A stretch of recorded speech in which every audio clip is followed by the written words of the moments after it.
Chapter 201, Untouchable Power. Kakashi had heard Rin's words on the memorial stone. The following day, he also learned that she had taken on a non-dangerous C-rank mission in the Wave Country. Therefore, Kakashi did not worry.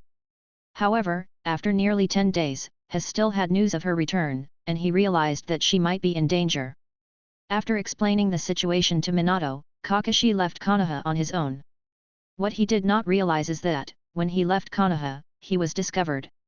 White Zetsu immediately informed Madara, who immediately used Yagura to get Rin branded with the Forbidden Individual curse tag and programmed so that the tailed beast would be let loose within Konoha once she and Kakashi returned to the village, and then released her from the genjutsu she was under, and then let her loose in the Wave Country. After the matter of Rin was settled, make Yagura give orders to send a large troop of ninjas, led by a Hokage to take Rin to Konoha from the Wave Country. In Madara's pit, Obito's body was healed and reconstituted with the help of Hakirama's cells.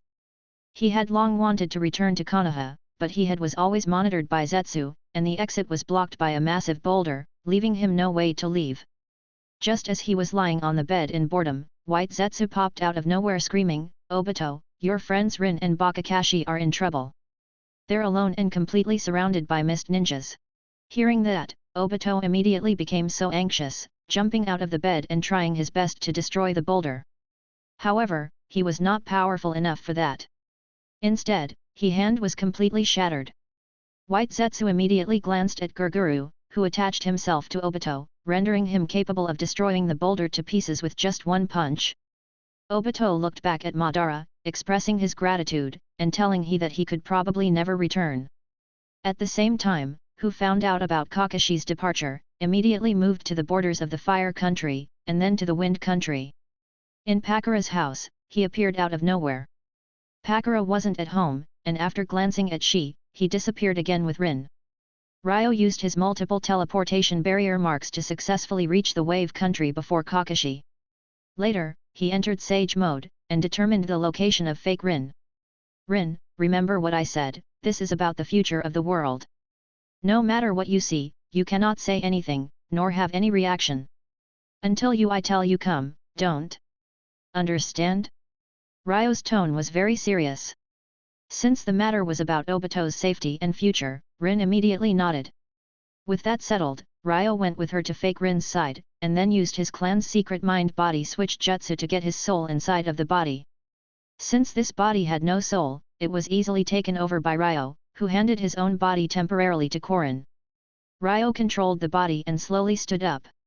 After a few minutes, he became able to control this body perfectly. He turned back and said to Korin, "Korin, I'll hand over Rin and my body to you. I'll tell you what to do later, but for now, take Rin and get away." "Rest assured Ryo, there will be no problem."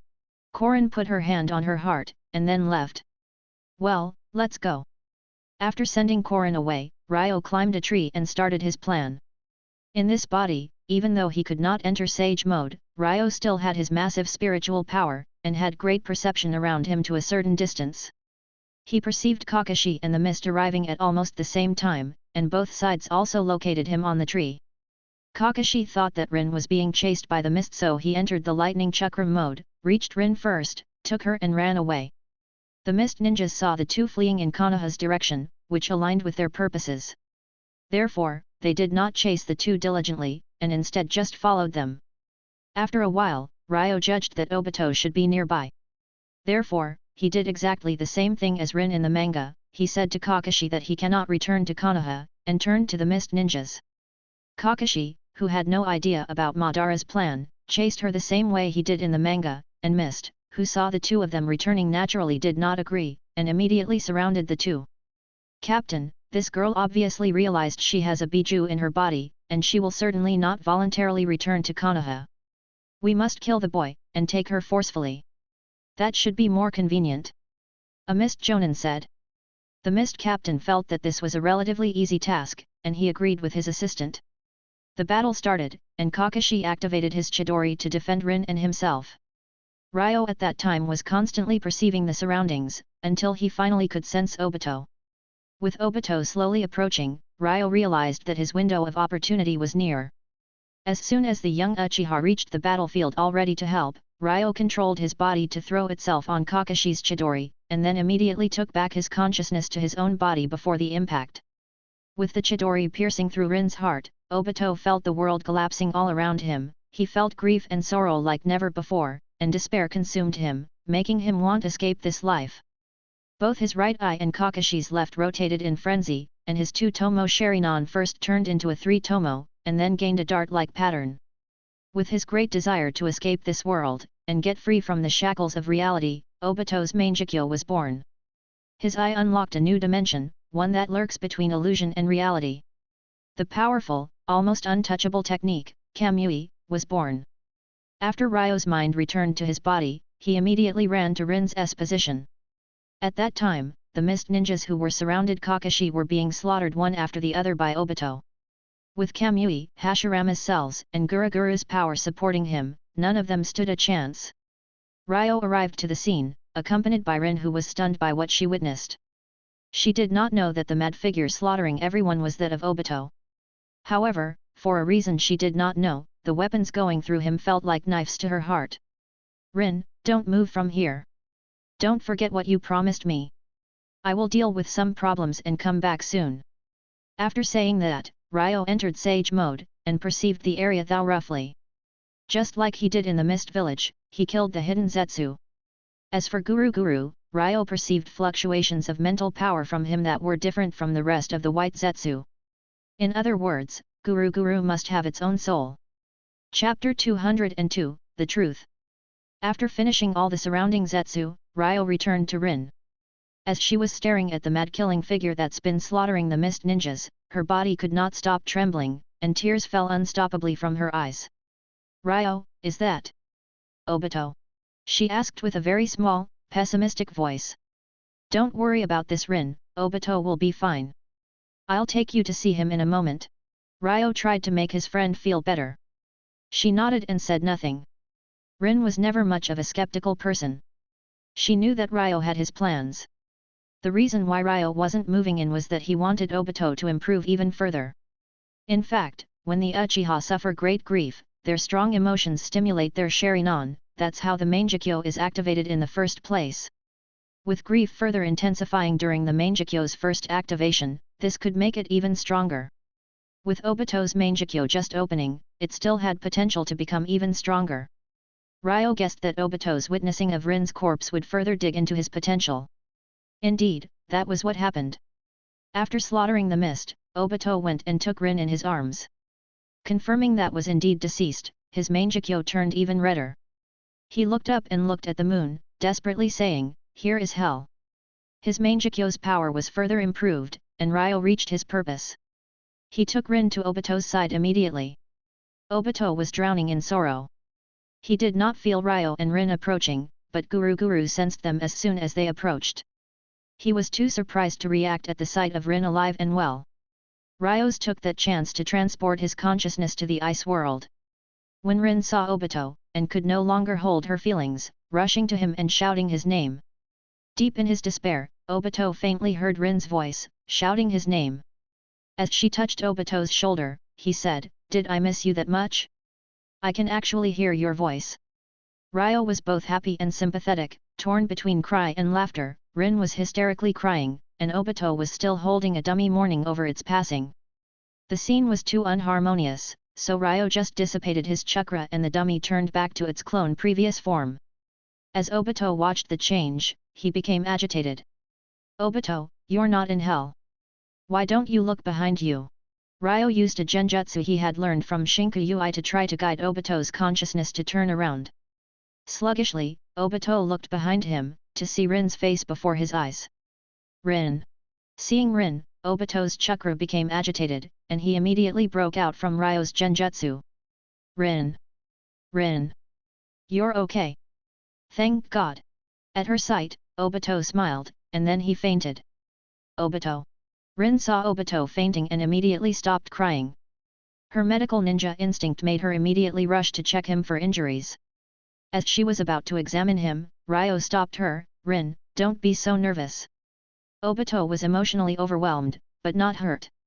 Ryo did want to wake him up right there, but he sensed several ninja approaching from Konoha's direction. Ryo had to give the clone Rin's appearance back, and then take the two into the forest in the distance. Konoha's ninjas who had received Kakashi's distress signal rushed in. They were led by Shin Sarutobi, one of the ninjas who operated under Ryo in the puppet carriage interception mission back in the Wind Country. Now, he was a Jonin. They arrived at the scene, just to be all slaughtered by the sight what had just happened. Shin ordered everyone to spread out to confirm the safety of the perimeters, and he looked at the corpse of the tall man before him with his face all gloomy. This was a one-missed ninja that Shin had encountered during the war. He was at least quasi-Kage tier, but he had a wooden branch in his heart. Shin also noticed he had no other scars. Only his heart was fatally wounded. This means he was stabbed before he could do anything. The Jonin was in cold sweat. Whoever killed this quasi-Kage with such ease should be at least Kage tier, and not a lower tier one. If that person is still nearby, then they might just follow. He did not like the idea, and immediately ordered the rest of his team to move faster. A few minutes later, they had already finished scanning the area. They found Kakashi and Rin. Kakashi was known by most of them, as the Heitake's new prodigy. As for Rin, they could only confirm she was from Konoha. Shin Sarutobi ordered everyone to get the two and head back to the village. In the woods, Obito and Rin were holding each other tightly. Seeing that Rin is fine, Obito's despair was swept away, and he had a big smile on his face. Cough, I'm most sorry to disrupt your reunion, but we have to talk, Obito. Can you give me some of your time? Ryo was running out of time, and had to interrupt the intimate moment. Obito separated himself from Rin reluctantly, and then said impatiently, "What do you want?" Ryo laughed out loud for a while, as he saw Obito living his dream. "Obito, have you encountered Uchiha Madara?" Ryo said with a smile. Obito did not expect that Ryo would ask him about that. After being stunned for a while, he nodded and said, "I met him indeed. After I was crushed by the boulder, he saved me." "Obito, do you know why he saved you?" "He said it was for the sake of real peace." Ryo had a grin of disdain upon his face. After thinking about it, Ryo finally decided to tell Obito almost everything. "I have also encountered Madara, just after the Battle of Kikyo Pass. I have also found out that he was saving you. However, since medical ninjutsu wouldn't have helped you, I let him temporarily take you away." Obito nodded, believing Ryo, as he remembered his injury. "After performing a task in the water country, I learned that Madara wanted to capture Rin, and use her death to provoke your Mangekyo Sharingan to activate, and then use you as a pawn." "What? Ryo, you're saying that everything that happened was a plan of Madara?" Obito interrupted Ryo in disbelief. "Obito, it's true. Uchiha Madara did send the water country ninjas to catch me. If it wasn't for Ryo, I would have been dead." Rin confirmed Ryo's information. Obito finally realized Madara's plot, and he was furious. Chapter 203, Obito's Decision. "Give me some time, I need some quiet." Obito stood up quickly, thinking about his relationship with Madara. At first, he just had a general impression of Madara, who was just a very powerful shinobi to him. Both Konoha and the Uchiha did not give much care to his memory. However, after being rescued by him and remaining by his side for so long, Obito's average impression of Madara improved greatly. He was more like a hero to him and less like a figure from history. Now, knowing Madara's sinister intentions, Obito's good feelings toward him instantly disappeared. "Ryo, why do you think Madara has chosen me?" Obito turned around and asked Ryo. "I guess, it's because of the great amount of love your heart has to offer." "Love? What love?" Obito did not understand what Ryo was talking about. "Obito, didn't you notice that? You're a very caring person. How many old grandmas have you helped and homeless animals have you rescued?" "Wait, what does this have to do with Madara choosing me?" Obito interrupted Ryo. "Well, it matters greatly. Do you know the conditions for the opening and evolution of one's Sharingan?" Obito shook his head. He never had that high of a status in his clan. Even before becoming Minato's disciple, they never had much hope or pride in him. Therefore, they never put much time into teaching him such things. Ryo said with a serious face and said, "It what I just said, love." "Ryo, stop beating around the bush, just tell me what you know," Obito said with some impatience. Ryo nodded and explained to Obito, "The Uchiha and the Senju were in war for hundreds of years, During the Warring States period, the world has always thought that the Uchiha cherish technique as the source of their power, while the Senju are fueled by their love. I do not think that is the case. No clan knows more about love than the Uchiha. Ryo took off his contact lenses. He was also an Uchiha, and Obito knew that his possession of the Sharingan is nothing strange. The Uchiha realized that, once they lose one they love, it would push their Sharingan to change and evolve once again. After saying that, Ryo activated the Mangekyo Sharingan before Obito's eyes. The latter couldn't sit still when seeing Ryo's eyes. However, he seemed to understand what Ryo was talking about. After some thought he said, "Does that mean that we Uchiha could open our Mangekyo Sharingan if we actively lose those who are important to us?" "Yes. Madara wanted to activate your Mangekyo through killing Rin. Your love is much stronger than most, and same should be true for your sense of loss and despair that's caused by the loss of your love. He counted on turning your love into hatred, to make you the most powerful Uchiha you could be. So, my Mangekyo is that strong?" Obito asked. "It's very strong. You should have felt it when you were fighting the mist." Obito recalled the scene where he slaughtered the mist ninjas, and he mechanically nodded. "Alright. Let's stop with this Mangekyo topic. We need to talk seriously now. You. Wait a minute, I have one last question. RYP, how come your Mangekyo is opened?" Obito interrupted Ryo. Ryo had no words for a second, and then told him of what happened. Obito was very touched by the fact that Ryo opened his Mangekyo because of his death. This must mean that Ryo cared a lot for him. "Ryo, what do you want?" "Whatever you say, I'll do it for you." Obito bumped his fist into his chest with a serious face. "What if I want you to go back to Madara's side?" Ryo's tone was very serious, and it was obvious that he was not kidding. "Back to Madara's side? Why?" Obito asked with dissatisfaction. "Two reasons actually. First, Madara could teach about your Mangekyo and powers better than any other Uchiha. Second, this world of shinobi is not as simple as it seems. I need your help to explore its truth." Obito listened silently. He glanced at the confused Rin, and was lost in thought. After a few minutes, Obito's eyes became firm, and he agreed to Ryo's request. "Obito. Rin, you can rest assured. I fully understand what my decision means. However, I don't like being indebted to anyone. Besides, I also want to see what was that other path that I was about to take. So Rin, will you be waiting for me to come back?" Obito said to Rin. With Obito's words, Rin's face turned red. She had already told Ryo that she loved Obito. When she heard what had happened, and realized how much power Obito's emotions towards her were holding, Rin felt her heart jumping wildly to her throat. "Baka! Rin has been so obvious. Don't you understand still? Just confess already." Ryo looked at how flustered Obito was and decided to just give him a push.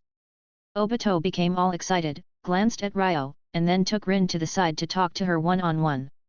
As the two confessed to each other, Ryo didn't want to just watch their love from his chair in the Lonely Ninjas Council, and his mind just left them there going into the ice world.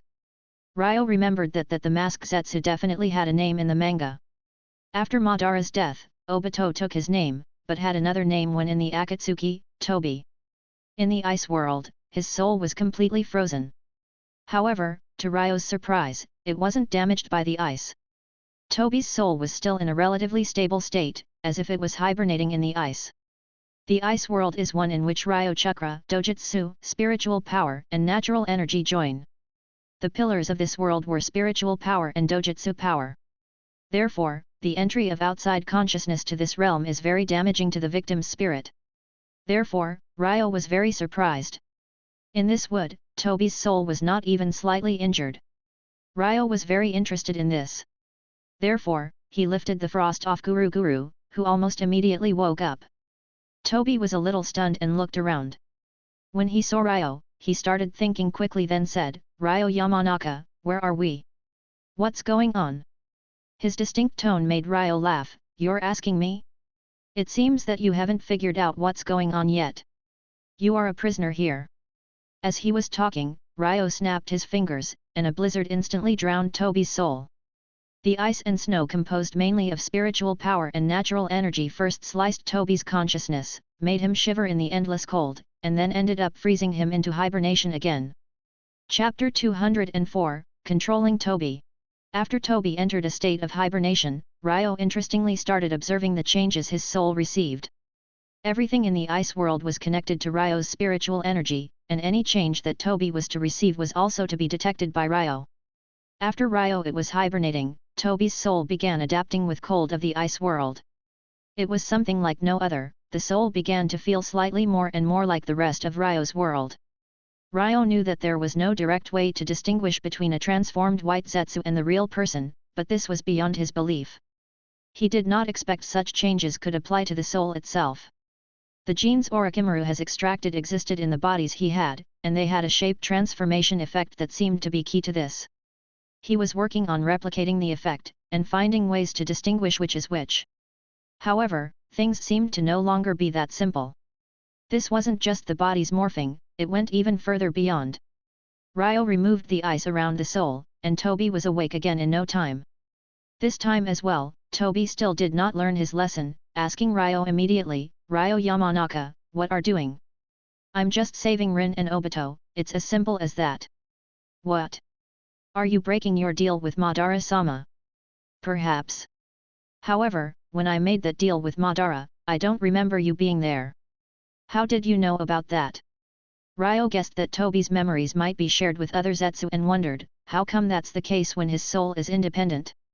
Of course, Toby did not answer Ryo's question, but the latter wasn't going to waste time on him. He controlled ice and snow of the ice world to surround his body, leaving only his head apparent. Then, Ryo used the secret Yamanaka clan jutsu to read his memories. Toby didn't have many of those. He knew that he was born only around a year or so before this meeting. He was summoned from the Gadumazo by Madara, who used him to cultivate Hashirama's cells. He had been injected previously with the vitality and fragments of consciousness of the Juubi. That, along with yin and yang from Madara and Hashirama's chakra, gave birth to Toby's consciousness and to the other white Zetsu. He was indeed in some sense a result of Madara's experimentation, just as he was part of Kagaya's before him. Madara's purpose was compound, to see if he had a shot at creating life, and to control Obito after death. He successfully made this being, which was to be a continuation of his will. Ryo understood Toby's value. Till the end, Madara could not fully trust Obito. It was a shame that even in the manga, Madara never expected that the life he thought he created did not only carry his will, and that he would be betrayed by Black Zetsu. In fact, he had always regarded Black Zetsu as an extension of his will, and had no doubts in him. Ryo continued going through Toby's memories, but never found anything worth knowing. The Zetsu's secrets, details on their transformation technique, these things were actually not there. After finishing, Ryo used Genjutsu on Toby, in an attempt to control it. He was a mask that's attached to Obito. Killing it would fill Madara with doubts, and leaving it alive and well would get Obito into trouble. Ryo thought that it controlling Toby would be a breeze, for his spirit was not that strong. However, he still failed. He realized soon that no matter how he used Genjutsu, this soul was absolutely not affected by him. With Genjutsu not being a viable path, Ryo started thinking of one other way to control Toby.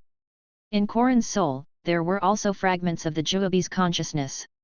She was formed around the Gadumazo after all. Ryo thought of getting her inside the ice world and let her make a try. Time was running out, and Ryo's returned to the real world from ice world. When he returned, Ryo opened his eyes, just to see Obito and Rin still snuggling together. He did not pay attention to the two, but instead woke up the sleeping Korin in his arms. He explained the situation to her, and she agreed after giving it a thought. So, Ryo entered the ice world along with her consciousness. In there, Ryo saw Korin's soul for the first time. It did not look like a ragdoll cat, but more like a miniature water Kirin. "Korin, this is him. Do you have any way to change his thoughts?" Ryo pointed to Zetsu who was frozen in the distance. Korin jumped from Ryo's arms and walked to Toby. She walked around him and then said, "Ryo, you can unfreeze him." Ryo nodded and defrosted Toby. After Korin made sure he was completely back to normal, she suddenly became larger in size and swallowed him whole. Ryo was shocked to witness this scene. By the time he managed to react, Korin had already spit him out. Toby stood there still, until a small part of Korin mental power entered its body. At that moment, he regained his mobility. However, it was completely different from before, standing beside Korin without making a sound or any disobedience. Korin, what's going on here? Ryo was scratching his head. It's very simple. I just implanted in his soul that I am his master. How did you do that? And is it okay for you to eat him up and spit him out? Ryo continued to ask. Korin looked at Ryo as what he was saying was foolish, then said, of course. I just swallowed him in order to resonate with his soul, and then take the opportunity to implant this command in it. Resonate with his soul? It is because your soul and his are both partly born from the Gadumazo. Yes, but the Joyobi's consciousness had a lot more to do with my birth, and I ate more than half of the Sanbai's soul, so I am superior to him, and I could implant this command directly in his soul. Korin said proudly. So that's the case. And now, this command of yours would never be perceived. Do not worry. It is now instinct to him, just like your own urge to eat or drink. Korin explained. This way I am relieved. Ryo heard a sigh of relief. It was finally possible to get Obito back to Madara's side now that Tobi was controlled. Chapter 205, Minato's Wrath. After taking control of Tobi, Ryo and Korin returned to the real world along with him. When Tobi's consciousness returned to his body, Korin instructed him to listen to Obito and follow his orders. Ryo then mentioned details that Obito should pay attention to when returning to Madara's side. It was over half a night since the mist ninjas were slaughtered. If Obito didn't get back soon, Madara was likely to become suspicious. While reluctant to leave, Obito still forced himself and turned away. As Rin watched Obito's back gradually disappear into the woods, she was very sad. However, being that this was her lover's choice, she could only silently support him. Rin, we should return to Konoha, for I have other plans in the village. Ryo patted on Rin's shoulder. As she nodded, Rin found herself in Orochimaru's lab. Hey, Orochi-san! Ryo and Orochimaru greeted each other. Orochimaru-sama. Hello. Rin was flustered as she saw Orochimaru's eyes, and immediately greeted him respectfully. Ryo-kun, what are you doing here with Minato's disciple? Orochi-san, I need you to hide Rin temporarily for me, and make her undetectable in the village. Ryo said with a very serious tone. Ryo-kun, why? This should help Minato and I-san take a better grasp over Konoha.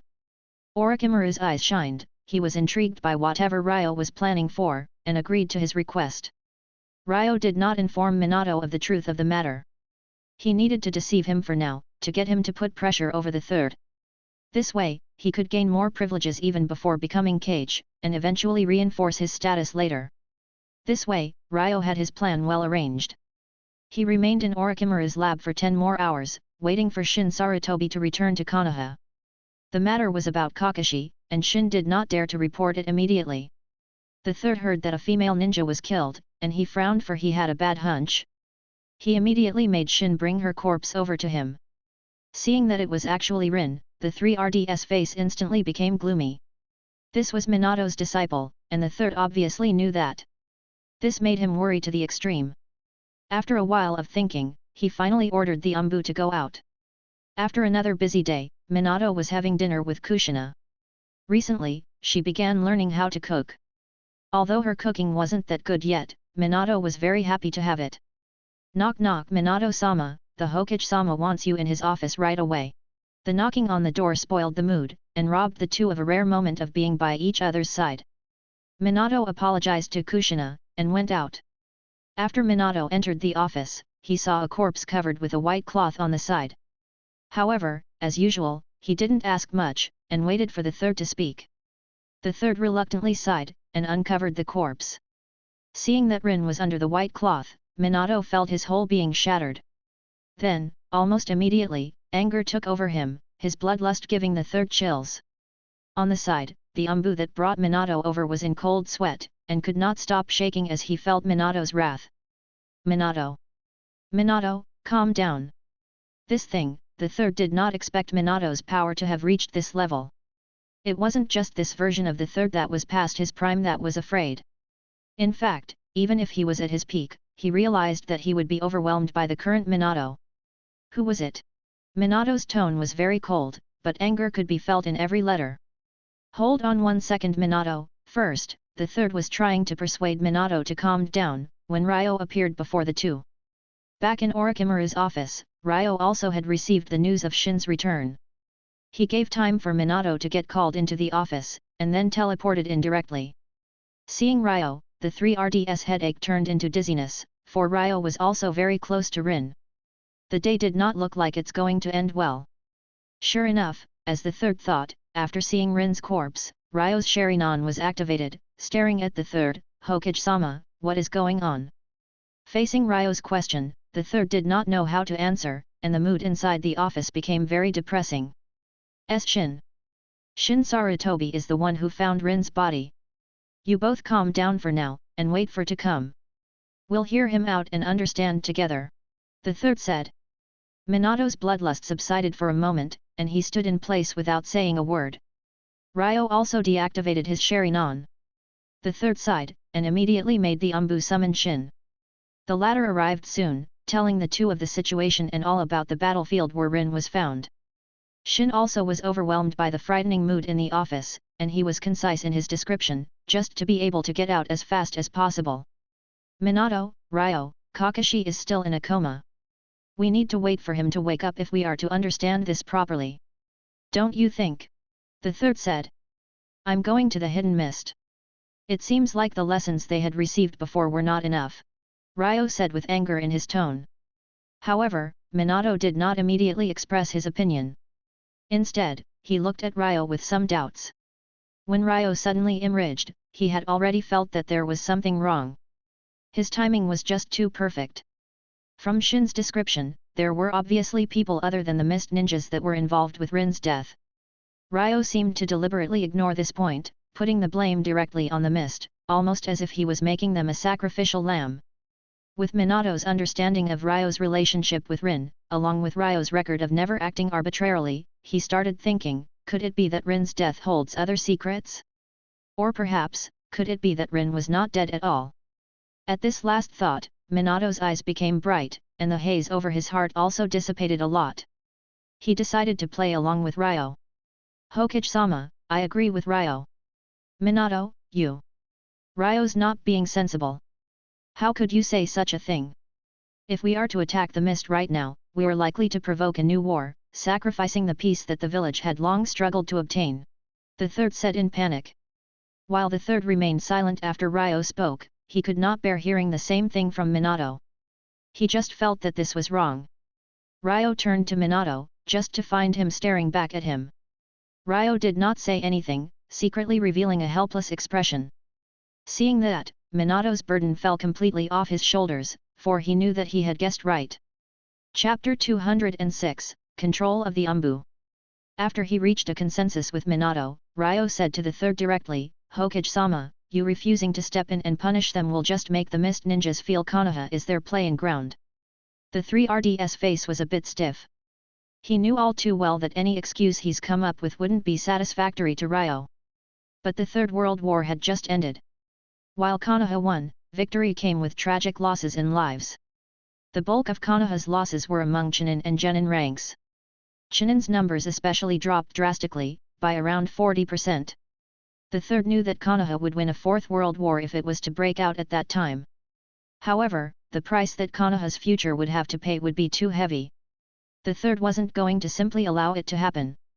Ryo, calm down. You were one of Konoha's commanders during the war. Don't things seem better to you with the village leaving battles behind? The third tried to persuade him again. The battle wasn't behind Rin, Rin died in battle. If the village is not willing to support me, I can go to the mist on my own. After Ryo finished his words, he activated his Sharingan. The third saw the exquisite pattern on Ryo's eyes, and he was dumbfounded. He had seen a similar thing before on one man, Uchiha Madara. Therefore, the power of the Mangekyo was very clear to him. Ryo, is this the Mangekyo Sharingan? The 3Rds was trembling slightly. Ryo nodded, with his eyes bright, and then got the entire office swallowed in ice chakra.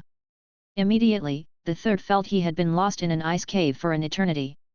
With Ryo opening his Mangekyo, the atmosphere in the office got more and more tense. The third said nothing for a long time. In fact, he was reconsidering the pros and cons of facing the mist. After a good while, the third sighed. Ryo, I still can't let you go out there to provoke war. Ryo did not want to argue anymore, and he just turned around to leave. In fact, Ryo's plan had been working well, for the third actually chose peace. By showing his Mangekyo, Ryo made sure that the third would feel that he could indeed go to the mist on his own. With that, the third should feel great pressure, and turn to the calmer Minato for help. While Minato did agree with Ryo's view, the third believed firmly that he would put Konoha before revenge. Sure enough, the third turned around to his side saying, Minato, your apprentice was hurt and killed. I can understand your pain. However, Konoha cannot take another war right now. Hokage-sama, I can temporarily promise that I won't attack the mist, but I must get to the truth behind this. Shin had mentioned that the mist ninjas were killed by a powerful Kage tier. I need to know who that was, and I will not stop looking. The third heard Minato's words, and he immediately rushed to approve with his terms, promising to send the Umbu to do a research of their own. The Umbu? Hehe. Hokage-sama, how do you expect that we would find the results of the investigation credible? Ryo said with a cold smile. The third heard Ryo's words, and he started looking rather helpless. The views of the two have often been opposite indeed, so it was reasonable for Ryo not to trust him. In Konoha, the Umbu were always working exclusively under the Hokage, with the exception of those who were en route. Their reports would only go back to the third. Whether or not the published results of their research are credible is completely up to him. Ryo, Minato will be the Hokage now or tomorrow, so alright. I'll give him some of the Umbu force to work with him in advance on solving this case as well. With that, will you take some time to wait? The third asked. Ryo was relieved by these words, for his goal was partially already fulfilled. Whenever Minato was shown in the manga or anime, he was shown with normal ninjas guarding him, and Umbu were less prominent figures. This was unlike it was with the third who always had Umbu on standby. This made Ryo suspect that power over the Umbu wasn't passed on properly between the two Hokages. Whether this was true or not, getting early control of the Umbu would allow Minato to further reinforce his position and get a more prominent edge over Danzo faction. However, Ryo was still not satisfied. Having control over some of the Umbu was not enough. Therefore, he immediately answered, Hokage-sama, Rin was my important friend. Your early unwillingness to move in to avenge her makes me unable to trust this. I can promise not to go the mist, but the matter must be handed over to Ni-san completely. Ryo. The Hokage-sama had already made compromises to please you. You're asking for too much. Minato was surprised by Ryo's audacity. The third heard the two, and he was at a pinch. Being at the end of his career, he just sighed and said, Ryo, I promise you I'll give control over most of the Umbu to Minato, giving him full responsibility of this matter. Ryo rejoiced, while pretending to reluctantly nod and turn away. With Ryo gone, the third stared at Minato for a long time. After a long silence, he finally stood up and said, Minato, you've grown up. Despite all, I can pass this on to you with confidence. Hokage-sama, have you? Minato asked with surprise. Haha. The two of you are monstrously powerful. Unfortunately, you acting skills still suck, especially you Minato. When did you? Minato asked, a little embarrassed. At some point. The third smiled and left. In fact, until Ryo left, the third had no clues of their plot. It's just that his guts, as wise man with plenty of experience in life, told him that there was something wrong. He said that sentence after the silence, to test if his hunch was correct. Being the innocent one he was, Minato thought that the third had already known everything, and was caught in the trap. However, the third had no trouble with this. He had been already thinking of letting Minato practice leading the Umbu for a while before giving him the post. Chapter 207, The Grand Wedding. After Minato left the 3RDS office, he teleported directly to the third training ground. Ryo knew that Minato would have many questions, so he was actually waiting for him there. Ryo, where's Rin? How is she now? Minato asked anxiously. Don't worry. Rin is fine. Ni-san, come with me. Ryo took Minato along with him, and the two teleported into Orochimaru's lab. In there, Rin was helping in the recording of data about Zetsu's corpse when Ryo and Minato suddenly appeared out of nowhere. After seeing Rin, Minato's breathed a sigh of relief. Obito's death was already causing him a great deal of pain in his life. If Rin was to actually follow, he did not know what to do. Sensei. How? You're here. Rin was surprised to see Minato. I'm here to see you. Minato showed his usual smile. Leaving the mentor and apprentice talk, Ryo took the notebook from Rin's hand and continued to record the data. While doing so, he realized that what Orochimaru was studying indicated that he had made a new breakthrough. Unfortunately, Orochimaru was not in the lab, and Ryo had no way to ask him about it. After chatting with Rin, Minato and Ryo walked out the door. Ryo, I have to go to the Umbu. Interested in coming with me? Minato invited Ryo. I can't. I have to go to the hospital to check on Kakashi. Right as Ryo said that, his figure disappeared. In Konoha's hospital, Kakashi's ward, Ryo did a check on his friend, who had been in a coma for 2 days. After doing a full diagnosis, Ryo realized that Kakashi was in that state for his Mangekyo had absorbed too much for his mental strength, making his state of shock even worse. The fact that his friend was killed by his hand shook him greatly, and this was enough to get him in a long coma. Ryo used his clan's techniques to connect his mind to Kakashi, and started transferring some of his own mental power to him. Having his body supplemented with mental power, Kakashi slowly started regaining consciousness, and he opened his eyes a few minutes later. They were sluggish, his eyes, and he lied in place without uttering a word, looking more like the dead than the living. Ryo whispered to him, Kakashi, Rin is not dead. What you killed on the other day is nothing but a puppet that I've made. After saying that, Ryo walked away, leaving Kakashi dumbfounded in bed. On the other side, Minato, who was about to get married, felt the toll of Ryo's plot. Having to supervise the Umbu while preparing for a marriage was definitely no walk in the park. In this way, he became too busy. With the wedding 1 week away, he could barely see Kushina. Kushina also hated this situation, but she was rather open about this matter, never asking Minato to abandon his work to be with her. She had witnessed his growth, and knew all about his hopes and dreams. Right now, he was just one step away from achieving all of his dreams. She decided to support him silently, and prepare for the wedding with her friends, taking the toll off of his shoulders. Ryo of course was a main force here. Being Kushina's only disciple, he had to help with everything. Kakashi however, could not help, he had to remain in the hospital for a while to heal physically. As time went by, the date got closer and closer. September 13th, 3 days before the wedding, Minato finally got the Umbu matter together and returned to Kushina's side. With him there, the smile on Kushina's face was much brighter. On September 14th, Ryo and Kajin began to issue invitations to the various families of Konoha. On September 15th, Minato and Kushina had several wedding rehearsals, to make sure that all would go smoothly the next day. On September 16th, the wedding officially began. The wedding venue was chosen to be Jiraya's place. The Sunin had a very luxurious house for someone who spent most of his life traveling, and being that Minato was his disciple, no other place could be more fitting. Early in the morning, Chins came to Jiraya's home. Minato and Kushina were both orphans, and Ryo asked his mom to take care of what mothers take care of on such a special day. The wedding, while looking traditional, was somewhat similar in style to a Western-style wedding. Ryo and the finally healed Kakashi were responsible for receiving gifts at the door, and Jiraiya welcomed the guests like a parent would. Speaking of Jiraiya, he looked rather prestigious, sorting out his appearance and looking rather handsome. The first guest to arrive was the third Hokage, who delivered a red envelope and his blessings on behalf of Konoha. He was followed by Fugaku and Kataki on behalf of the Uchiha. Hayashi, now clan head, and Hisashi Hyaga were there as well. The representatives of both clans were there to deliver presents at almost the same time, with Ryo and Kakashi getting lost between them.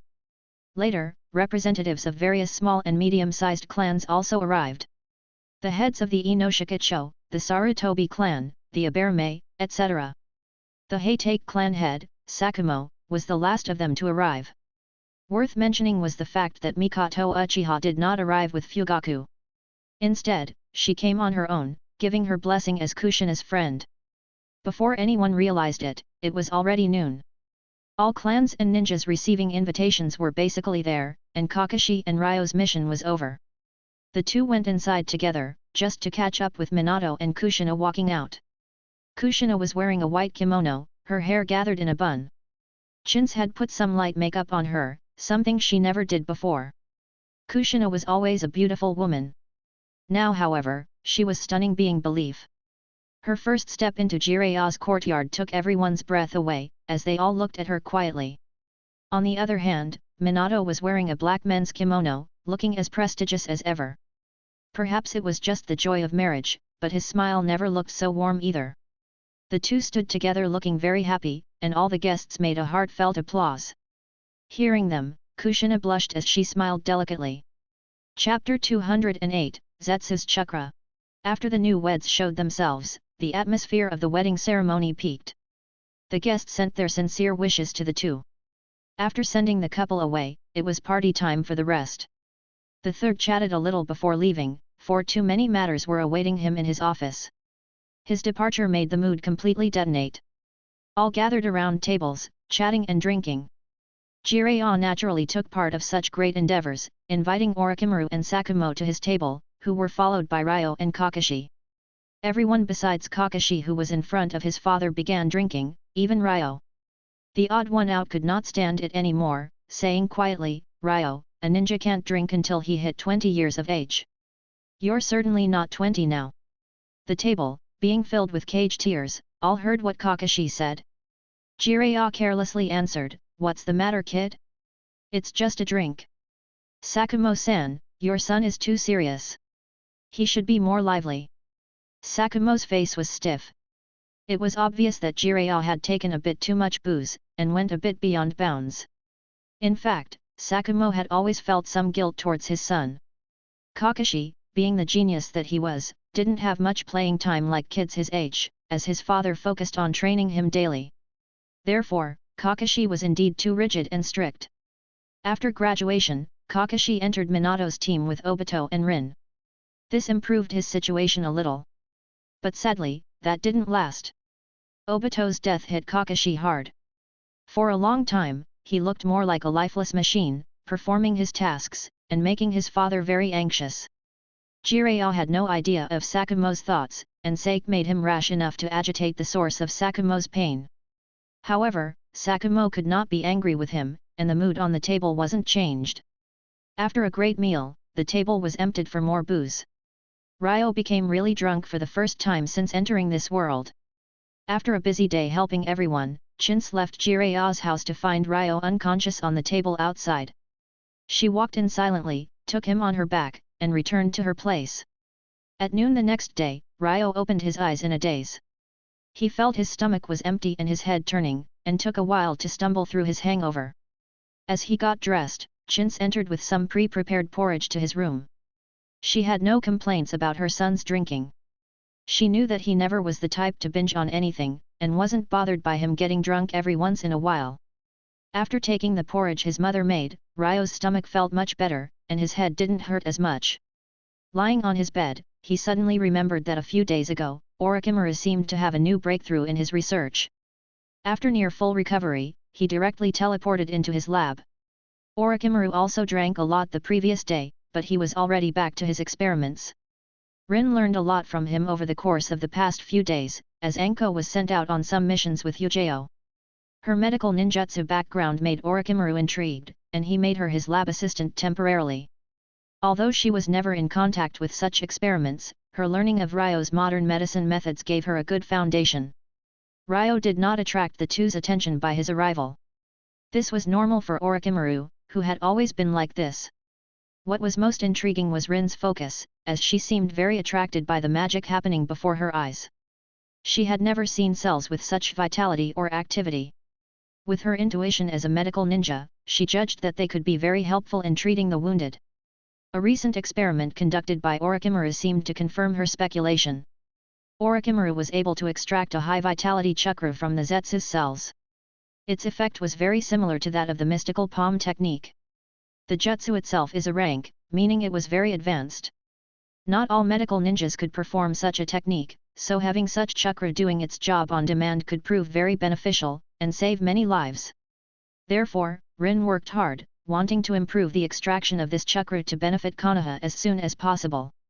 Ryo had noticed this chakra when he was recording notes for Rin the other day. The most intriguing thing about it was the fact that it could interact with natural energy. This wasn't too surprising for Ryo. After all, white Zetsus are the products of the first infinite Tsukuyomi. They were in a way derived from the god tree, linked to the Juobi.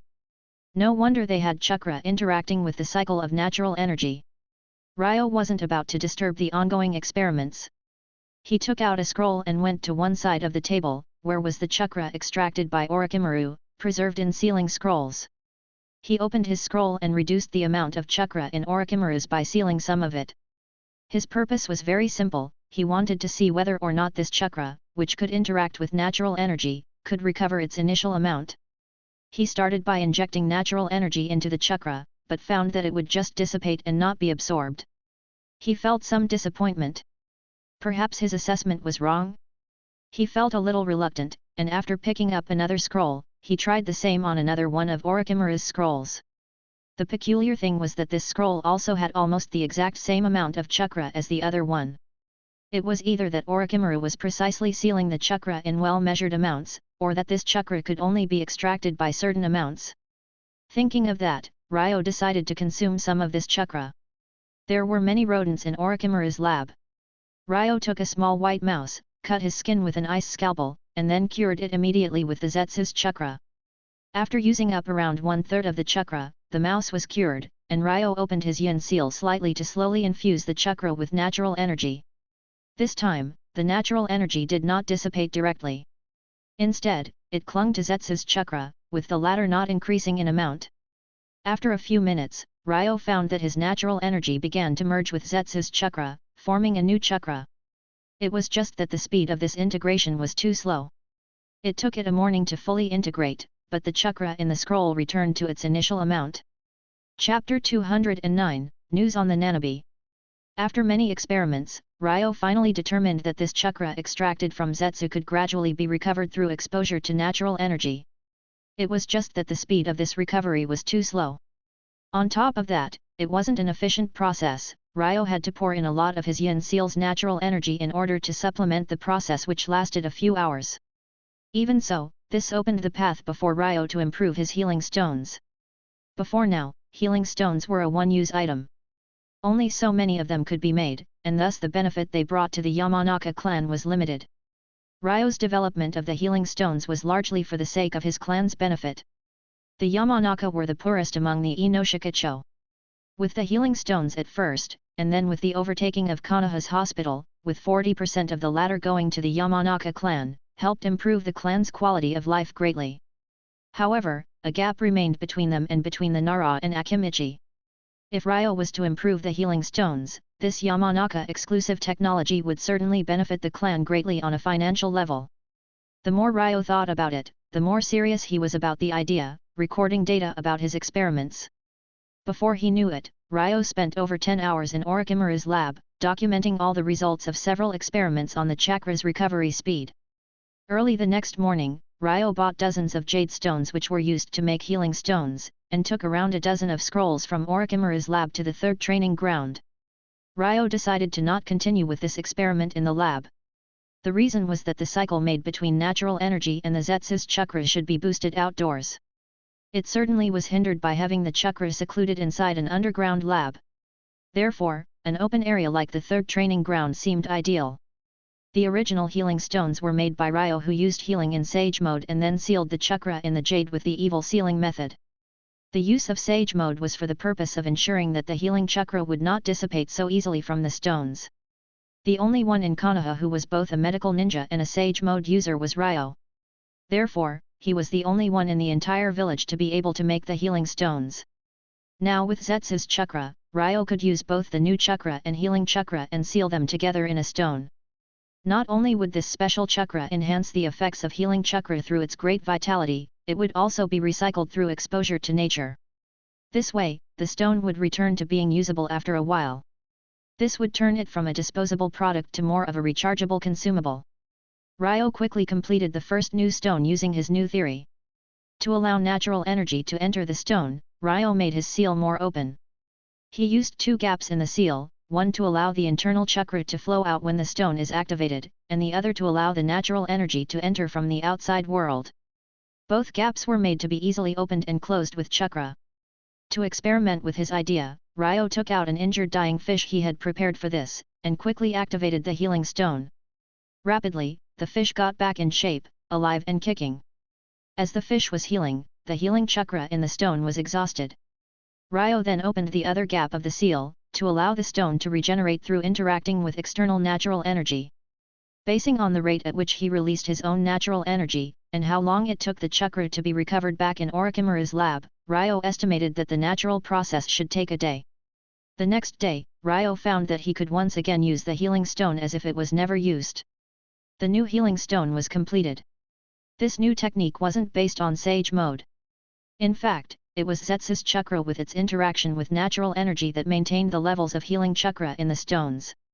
Therefore, anyone mastering healing and the evil sealing method should be able to make one.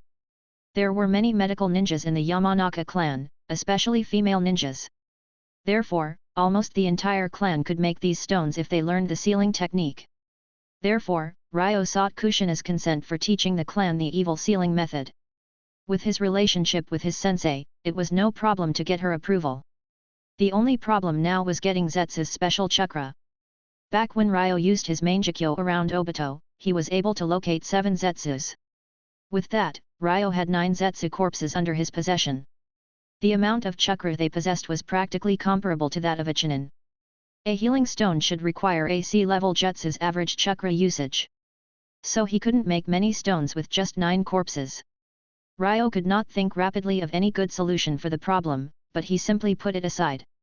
He decided to return to Inoichi, to show him his newly developed stones. Inoichi shivered when exposed to the new stones. Being the clan's leader, he knew very well what these healing stones mean to the Yamanaka clan. He immediately asked Ryo for what the clan needed to learn. The first element was the use of healing.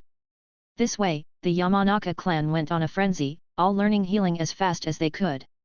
Having Kushina's consent, who was more concerned with being a new wed wife, Ryo began teaching his clan the evil sealing method as well. As for Zetsu chakra, Ryo gave the corpses Orochimaru, who extracted the chakra from them. Naturally, he was paid for his efforts in corpses for experimentation. Just as the Yamanaka clan was about to learn collectively how to make a healing stone, a country that's good neighbor to Konoha was having great trouble dealing with a certain Biju. The last Jinchuriki was dying. After long-term careful selection, they chose Fu as the new Jinchuriki. However, the village seriously underestimated how smart the Nanabi could be. The Nanabi itself was the only Biju with wings, and it was the most joyful and optimistic. When the hidden waterfall undid Hashirama's seal over the Nanabi, they accidentally let it escape. The Nanabi was extremely cautious. After regaining freedom, he became a larva and escaped. The hidden waterfall sent all their ninjas and even their cage after the Biju, looking for a way to capture it. The last thing they imagined was that the Nanabi never left the village. It was actually hiding underground. When the village's fighters went after him, he flew out of the ground wreaking havoc through the village, and then hid back immediately. This way, he drove the civilians into panic. In fact, it wasn't just civilians. The entire village was in great panic, for a ninja would even recognize more the incredible powers of Biju. With this, the waterfall village could only ask Konoha for help. They had to spend a lot of money, but they had the answer they wished for. Chapter 210, The Nanabi's Capturing Mission. In the Hokage's office, a young man looking in his early 20s was fully anxious before the third. After he finished speaking, he took out a scroll and handed it over to the third. The latter's face was very gloomy when hearing the young man's description of the events. Then, when he opened the scroll, his face showed a bright smile. Minato, who was also present, did smile as well when sneaking a glimpse of scroll. Hokage-sama, we sincerely urge you, could you send someone to our village? The young man asked anxiously. The third nodded and asked the Umbu behind him, Umbu, go find me Orochimaru. Wait a minute. After hearing the 3RD's choice, Minato frowned and quickly stopped the Umbu. What's wrong, Minato? The third asked. Hokage-sama, I recommend that the other one goes this time. Minato said while pointing at his eyes. The third immediately thought of Ryo gaining the Mangekyo, and immediately asked for him instead. A few minutes later, Ryo was teleported to the 3RD's office. After glancing at the stressed-out young man before him, he quietly established a telepathic link with Minato. Ni-san, I just heard from the Umbu that the mission is linked to the Nanabi. Minato heard Ryo in his mind. With this happening many times before on the battlefield, Minato very calmly answered. Indeed. What is going on? According to that young man, when the waterfall village were changing the Nanabe's Jinchuriki, they accidentally let the Biju escape. It's now hiding near the village, retaliating against it randomly for imprisoning him for so long. Minato explained the situation simply. Understanding the incident, Ryo guessed the 3Rd's purpose. Sure enough, the third ordered him to help the village arrest the Nanabe, and eventually seal it. What surprised Ryo was that his reward for the mission was frighteningly high. He never thought that the third, who had always been so economic with his rewards, would give him so much for achieving the mission. This made Ryo far more eager to go. Minato and I-san, what happened to that old man? Why is he offering so much money? Ryo quickly asked Minato. Well, Ryo, your reward is only a small fraction of what he was promised to be paid by the hidden waterfall. I should have guessed so. That old cheapskate would never change. Ryo glanced at the third with disdain, and then left with the young man from the waterfall village. The latter seemed to be somewhat cautious. After all, while Ryo was well known, he wasn't exactly famous for being a kind hero, he was quite notorious for being a ruthless killer. The young man did not dare to speak, and Ryo did not take the initiative. The two reached the third training ground silently. In the end, the young man couldn't help it anymore. Ryo-sama. My name is Shosei. I'm really grateful for your help to our village. Honored to meet you. Wait, are you related to Shivuki? Ryo remembered the timid new leader of the waterfall village in the anime. How come you know that name? He is my nephew, now only 4 years old. Shosei was very surprised. Nothing. I just asked. Well, I need some time to prepare myself. We will leave at 8 o'clock tomorrow morning. Okay, Ryo-sama. Shosei immediately agreed to Ryo's request. Although the village seemed to be in a very critical situation, it was common sense for a ninja to prepare themselves for a task. By preparation, Ryo mainly meant explaining the situation of Chintz, and then bringing him disciple, Shisui, from the Uchiha's district. The next day, Shosei was waiting for Ryo's arrival in the early morning at Konoha's gate. Ryo and Shisui also arrived in time. After showing their passes to the guard, the three officially set off. The waterfall country was adjacent to the fire country, not further from Konoha than the wave country. However, since Ryo was never there before, he could not teleport in. However, being that all people present were ninjas, they did not take much time and arrived to the village very quickly. The waterfall country's location wasn't actually that great at first glance, being surrounded by 4 of the 5 great countries. However, being naturally surrounded by waterfalls, it was not that suitable for battle and naturally protected. Therefore, it wasn't really bothered by other countries. There weren't many powerful waterfall ninjas shown in the anime, with the exceptions being Fu and Kakuzu. The village's leader shown in the story, Shivuki, wasn't that strong either. A few hours later, Shosei arrived to a huge waterfall with Ryo and Shisui.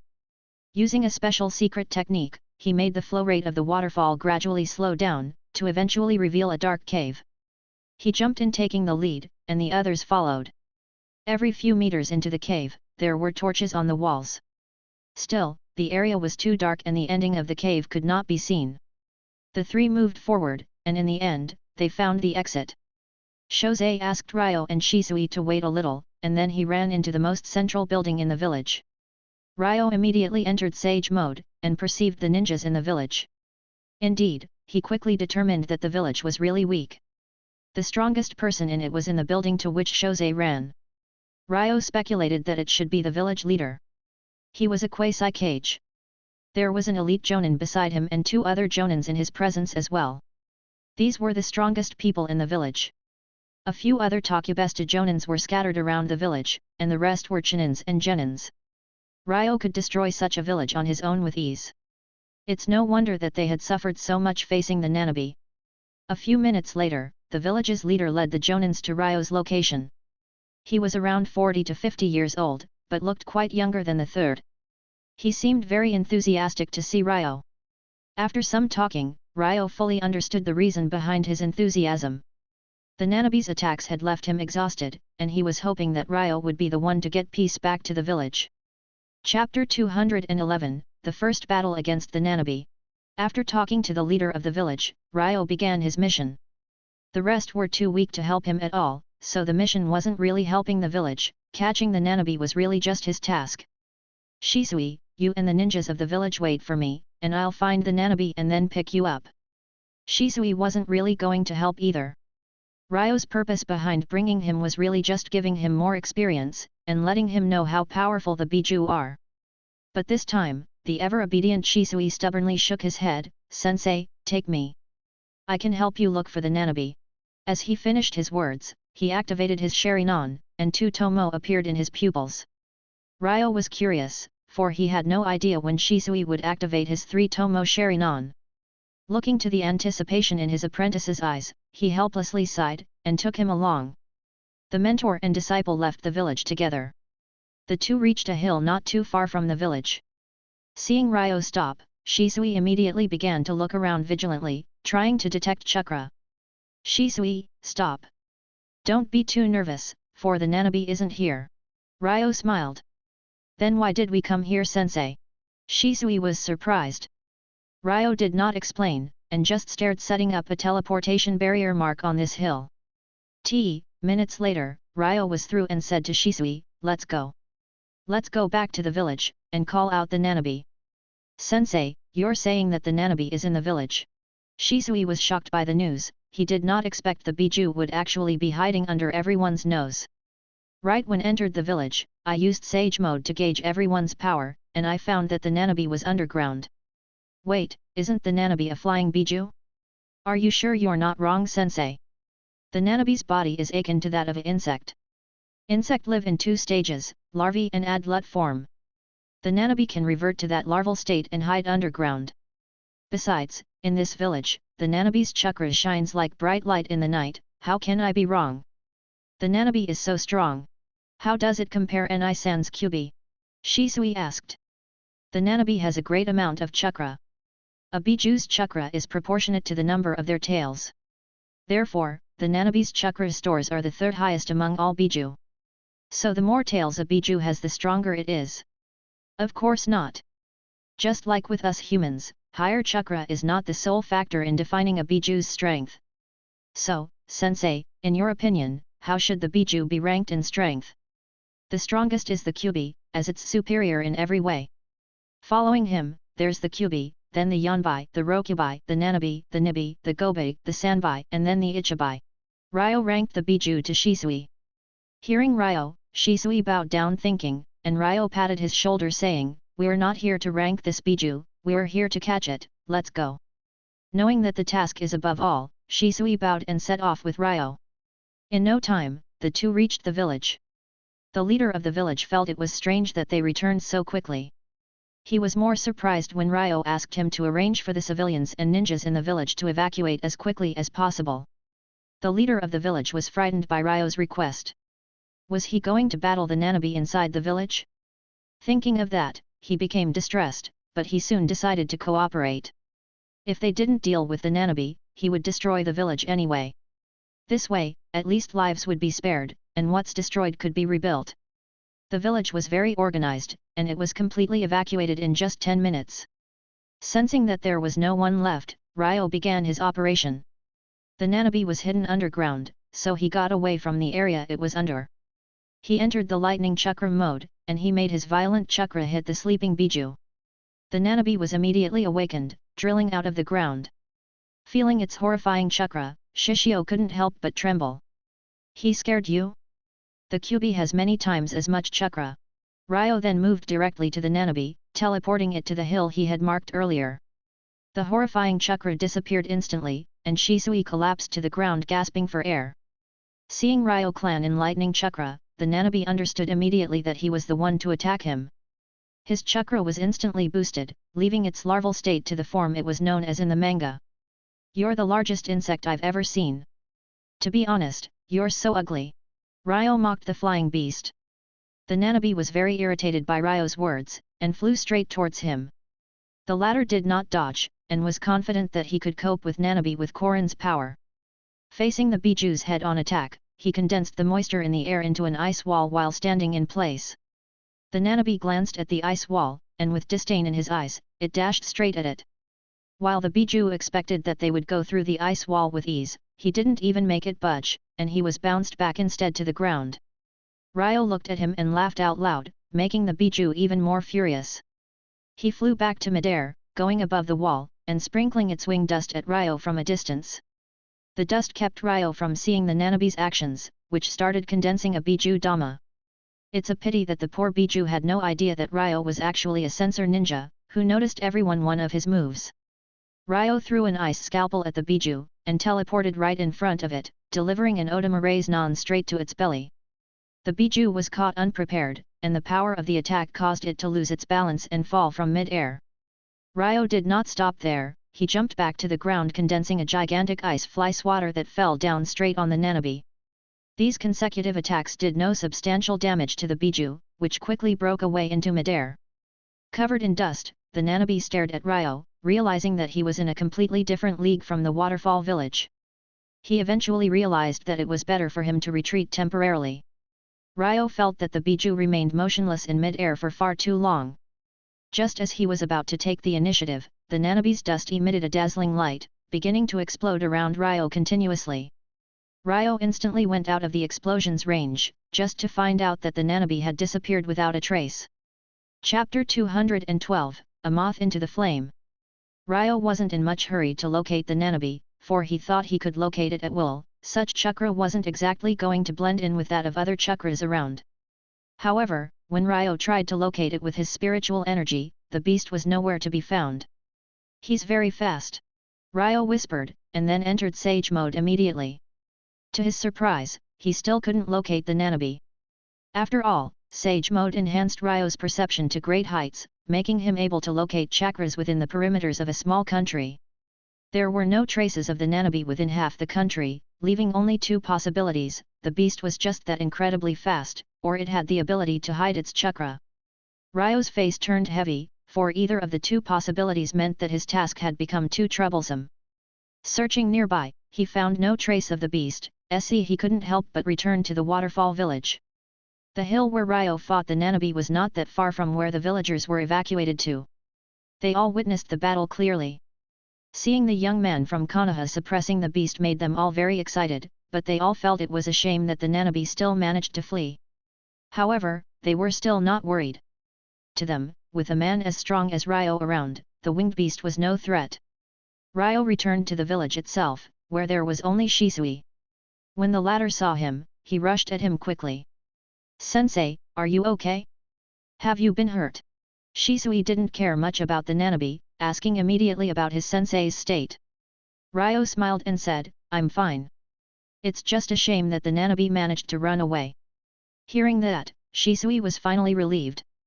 With his encounter with the Nanabi's chakra, he started worrying that Ryo couldn't handle the beast. Now, it seemed that his worries were mostly for nothing. "Sensei, that shouldn't matter much.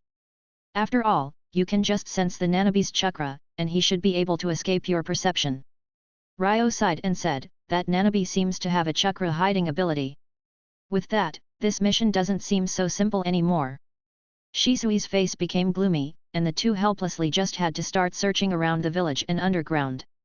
For 2 days, the two searched relentlessly, and still couldn't locate the Biju. This annoyed Ryo greatly. The Nanabi had made his mind, as long as Ryo was still in the village, he would never show up. "Sensei, this is not the way to find it. Scanning the entire country will take too much time, and we have no guarantee that it hadn't already moved to a place that we have already searched." Shisui was frustrated. Ryo sighed and said, I know. But hey, we have no other choice, we can only keep searching. If only it would just fly to us on its own." Shisui said helplessly. His words made Ryo's eyes brighter. Indeed, if they couldn't just find the beast should find them. "Shisui, I have a solution. I'll leave for a while. In case the Nanabi gets out, just make sure you stay safe." As Ryo said that, he disappeared in front of Shisui. After using the teleportation barrier several times consecutively, he arrived at Pakura's place. Pakura was having a long-awaited one-day vacation from her duties as counselor on that day, and enjoying a lunch with Shi. Ryo's sudden appearance startled the two sisters, and Pakura said helplessly, "Please Ryo, can't just go through the door next time? Don't just pop up like this." Sorry. Ryo immediately bowed his head and briefly apologized. She was different from Pakura, and was very enthusiastic.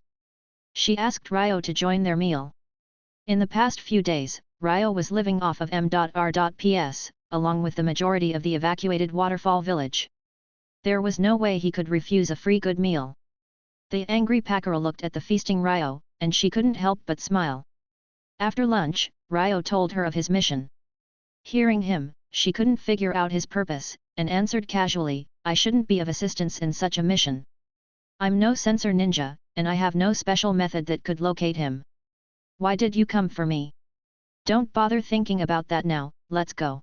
Ryo touched Pakara's arm as he was talking and the two disappeared. In the waterfall village, Shisui was hiding in the woods, looked vigilantly around him when suddenly, Ryo and Pakara popped out of nowhere. Shisui, for the first time in a good while, was actually startled by Ryo's appearance. Sensei, do you want me give me a heart attack? Ryo ignored his complaints, and moved with Pakara to the hill where he had fought the Biju a few days earlier. Pakara, you can control the temperature of your scorch release. Can you make a large orb that's particularly bright, but that also doesn't emit much heat? I can do that. I should be able to make one with those characteristics that's around 3 meters in diameter. As Pakara spoke, she condensed an orb for Ryo to see. Well, that's just perfect. I want you to make one like this at night, and believe me, you'll be in for a good show. A few hours later, darkness fell, and Ryo took his distance as Pakara condensed the orb. The light it emitted illuminated the entirety of the hill. Ryo, Pakara, and Shisui all took hid in the nearby woods. Ryo opened his Sharingan and observed the situation around. The heat and light emitted by the orb attracted countless small insects in the night, flying one after another into the orb, eventually turning into ashes. As soon as Pakara saw that, she understood Ryo's idea. Ryo, are you sure this would get us to the Nanabi? Trust me, no creature could resist their innermost instincts. The Nanabi's body is that of an insect, it will go for the light and heat. Come on, the Nanabi is a Biju. It's a smart being. It would be as stupid as a common insect. Pakara said helplessly. Just wait and see. Just like moths go into the flame, knowing of their demise, the Nanabi will fall for this. Even though he would probably realize it's an ambush, it won't resist it. Ryo said with great confidence. Oh, I'll be waiting, I have no other thing to do, being that I was just forcefully taken to a different country. Pakara answered with disdain in her tone. After a good while, the orb has swallowed up the lives of countless little bugs, but the Nanabi never appeared. As Pakara was about to tease Ryo about his failure, she saw a massive insect in midair, desperately rushing to the orb. No. That didn't just happen. Pakara looked at the Nanabi in shock. Chapter 213, Sealing the Nanabi. The Nanabi's hiding place was actually very close to the hill. Because of its previous failed encounter with Ryo, it was actually very reluctant to go out, choosing to hide and wait for a chance for revenge. But Pakara's scorch orb took him by surprise. He actually realized that this should probably be a method used by Ryo to bring him out, so he decided to ignore it. However, instinct ruled supreme, and after being able to suppress it for a while, the Nanabi gradually fell to its might, and flew directly towards the orb. Pakara, don't get too stunned. Increase the temperature of the orb. Hearing Ryo, Pakara returned to her senses. The shock of witnessing the Nanabi flying in was just too overwhelming. On one hand, it was absolutely mind-boggling that Ryo's method actually fooled the Nanabi. On the other, the beast's horrible chakra took her breath away, and made her realize that this Biju was probably several times stronger than Shikaku. She had not perceived the full power of the Rokubai back when it attacked her, so she was rather shocked by the Nanabi. She immediately raised the temperature of his orb just as the Nanabi flew into it. Right on impact, she controlled it explode. The explosion hit the Nanabi directly, sending him flying away. Ryo was already in his ice lightning chakra mode, flickering behind the beast. Smoke was coming out of the Nanabi's body after the explosion that did indeed blow him away. But being a Biju, he wasn't going to fall for just such puny attacks. The chakra in his body immediately began to ooze out, healing his injured body. Due to the waterfall's country's location, even after the scorch orb and its explosion, the air was still very humid. Ryo condensed it, making a thin, flake-like bit of ice that was attached to the beast's body. Ryo's purpose was simple. If Kome was somehow able to escape, Ryo would be able to easily track him, making the odds for his escape being successful very low. The beast looked below at Ryo and roared, and then shook its body, dropping a massive amount of dust from its surface. The dust quickly enveloped Ryo's position, and just like before, it started glowing before beginning to explode. Indeed, the Nanabe just wanted to get rid of Ryo again, but the latter fully understood his intentions, and wasn't about to let him go. Korin, gather water from the waterfalls in the country. Ryo said to Korin. She heard him, and immediately mobilized her chakra within his body to do just that. Soon, Ryo had a massive amount of water mobilized before him. He jumped in, and he opened his yin seal to freeze the water. In no time, Ice Colossus rose again. This was Ryo's third time with Ice Colossus. This time, it was more merged with him. The first time, Ryo simply integrated himself within the Colossus, controlling its body movement. The second time, he was already able to run his chakra through him, to the extent that his Sharingan appeared on the Colossus.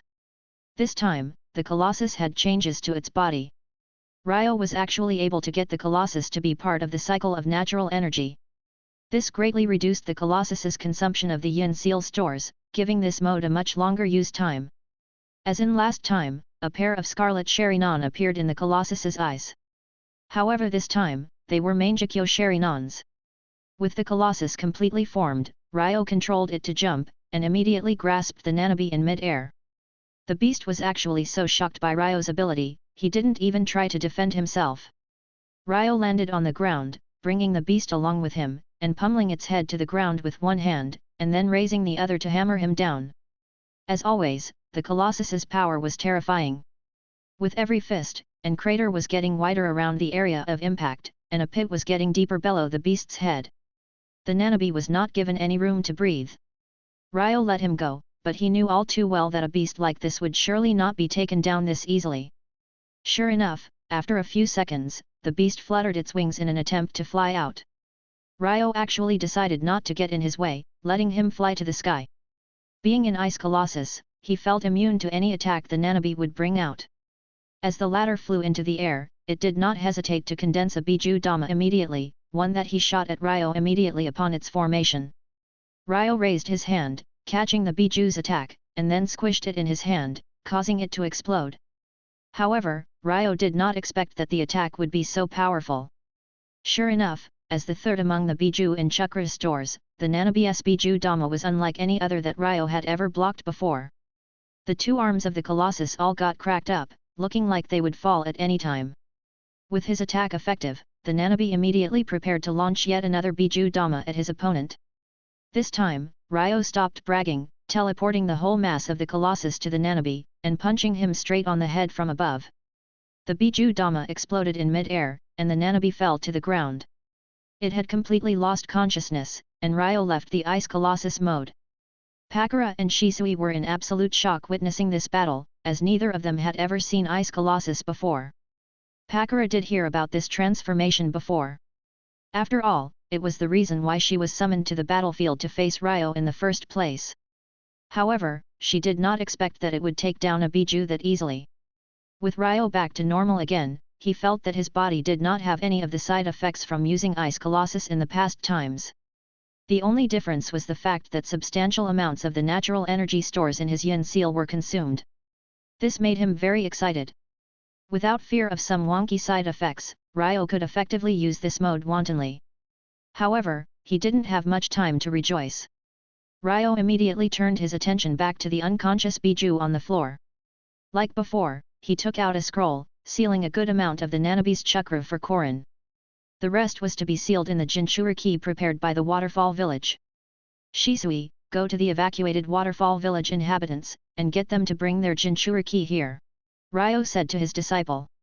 Hearing Ryo's order, Shisui immediately rushed to the side of the village, leaving behind Pakura, who was looking at Ryo all puzzled. In the end, she just sighed and said, "You're a monster." Ryo smiled and said nothing, and Pakura realized he liked what she said and laughed.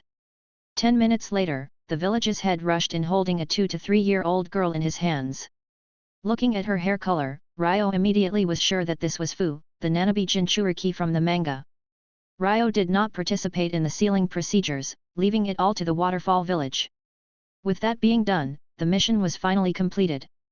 Chapter 214, Unexpected Trouble. After leaving the waterfall village, Ryo took Pakura back to the sand village, and then returned to Konoha together with Shisui. When reaching the village, he went straight to the 3RDS office to report on his mission. As he entered, what surprised him most was the fact that in the 3RDS office, Minato was sitting at the Hokage's desk. The third himself was on the side leisurely drinking tea. The third smiled to Ryo saying, "Hey, you're back. Now, report to Minato and don't bother me. Hokage-sama, I remember Ni-san is scheduled to succeed you after this time. Are you leaving office ahead of schedule?" The third put down his cup of tea and said, "Well, you could say that. Minato had made great progress, and he's at a stage where I could let him handle everything with my mind at ease. So yeah, for now, I'm giving him to position for a while, until he succeeds me officially in a few days and I officially retire." Ryo still had a lot to ask about, and he was for once liking the 3RDS choice and feeling some trust in the old man, when he was interrupted by Minato. "Ryo, don't disturb the Sandaime-sama. Don't you have a task to report on?" Ryo looked at Minato in surprise. Didn't he always urge Ryo to make his relationship better with the third? Why stop them from talking now? Thinking of that, Ryo felt that there might be something wrong. He telepathically asked Minato, "What's going on, Ni-san?" "Ryo, after you leave the office, go to the west of the country, and find Tsunade-sama." The first thing that came to Ryo's mind was Tsunade's medical capabilities. He immediately asked, "Are there any serious injuries requiring treatment? I can go and see." "No, this matter is completely different. This matter is related to the village having a new Hokage.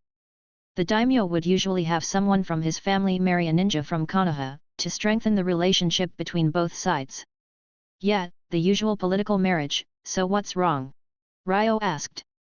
"So the groom-to-be the daimyo's son, and the proposed optimal bride is none other than the new Hokage's disciple, Rin." Minato's thoughts sounded very helpless to Ryo. "What? How could this be?" Ryo almost became visibly agitated. "I don't want this to happen as well, so I want you to go to Tsunade-sama." How could she solve this matter? Ryo didn't think of Tsunade's status. Well, Princess Tsunade is the first Hokage's granddaughter and the Senjo clan's most prominent figure, on top of being one of the Sunin. Her word holds great weight. If she goes against the marriage, the matter could be forgotten. With this explanation, Ryo finally understood why Tsunade was needed.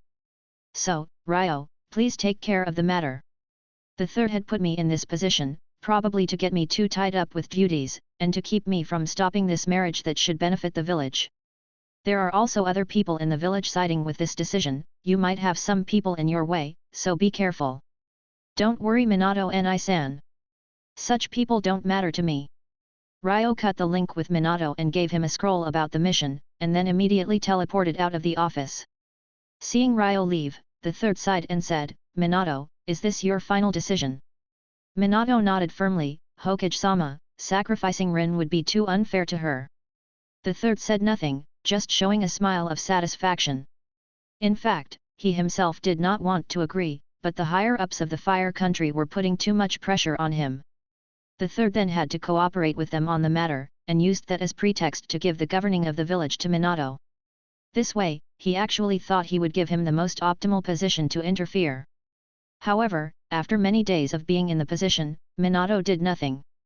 Therefore, the third feared that he might have given up, and was rather disappointed. He never thought that he was just waiting for Ryo. T/N, poor Hiruzen, always misjudged. After leaving the office, Ryo left immediately to Ryo's place. Sure enough, like Ryo warned, Rin's place had 3 quasi-cages and 7 jonins surrounding it. They all thought they were hiding in secrecy, but Ryo had long been aware of their position. His ice lightning chakra mode broke out, and like a lightning bolt, he rushed into her place. Before the 10 ninjas had any time to react, the thunderbolt that had passed before their eyes disappeared again, along with Rin, who was inside on her sofa. "Ryo, you are finally here," Rin said excitedly to Ryo. For the past few days, she had been monitored by Root, and therefore was very anxious. With Ryo there she could finally relax. "We have no time to waste, Rin, we must immediately find Tsunade-sama. Minato Ni-san said that she's the only who could help you. Otherwise, if you just leave after the marriage is officially arranged, you'll become a rogue ninja." Rin did not want to have to leave the village, and said anxiously, "Then, let's go Ryo. Ryo nodded, and the two disappeared outside the village. At the same time, in Root's headquarters, Danzo looked at the 10 ninjas and said, "You good for nothings. You can't even guard a single person." They all muttered random words, of which one was clear to his ears, Ryo Yamanaka. That brat is getting more and more presumptuous. He's disregarding Konoha's interests for him own damn whims. What's more problematic is that this marriage was never announced officially. So, technically, we have no legitimate reason to sanction him, added Homura, who was in the office. The only way we have is to tell the various families of Konoha about this, getting them to pressure the Inoshikacho to take the initiative to surrender Ryo. Danzo said. Indeed, that's all we could do. Homura nodded in agreement. Indeed, all the heads of clan received news of Ryo taking away the one who's supposed to marry the daimyo's son, within minutes of their agreement. This marriage was to be very beneficial to all of Konoha, so Ryo's behavior actually harmed many people's interests. Along with some incentives from Danzo, this was enough to get all clans to put pressure on the Inoshikacho alliance. Chapter 215, Answer to the Pressure. In the 2 days after Ryo's departure, the majority of the clans in Konoha exerted pressure on the Inoshikacho alliance. The pressure was great on all levels for each clan. The 3 heads gathered their clans to discuss the situation together. Like always, Shikaku was the one to speak. "Everyone, we all know this matter about Ryo. How do you feel about it? Facing the pressure from all these clans, we want to..." Shikaku couldn't finish his words before the hoarse voice of one of his own clan's elders interrupted him. "The matter is clear. The Yamanaka and Nara clans had stuck together through thick and thin since ancient times. Of course we'll bear this weight together. You're a Nara, so you should know better than this." "Yes. We cannot abandon the Yamanaka clan." An Akamiki elder also spoke. With the elders starting it, voices from both clans rose, and everyone said they wanted to share the burden with the Yamanaka clan. Shikaku Nara was rather embarrassed on the stage. He wasn't just interrupted, he was also misunderstood. He gave a helpless look back to Choza, who put down the onigiri he was eating and stood up saying, "Everyone, you've misunderstood. We just wanted to ask you all to stand together and resist this pressure."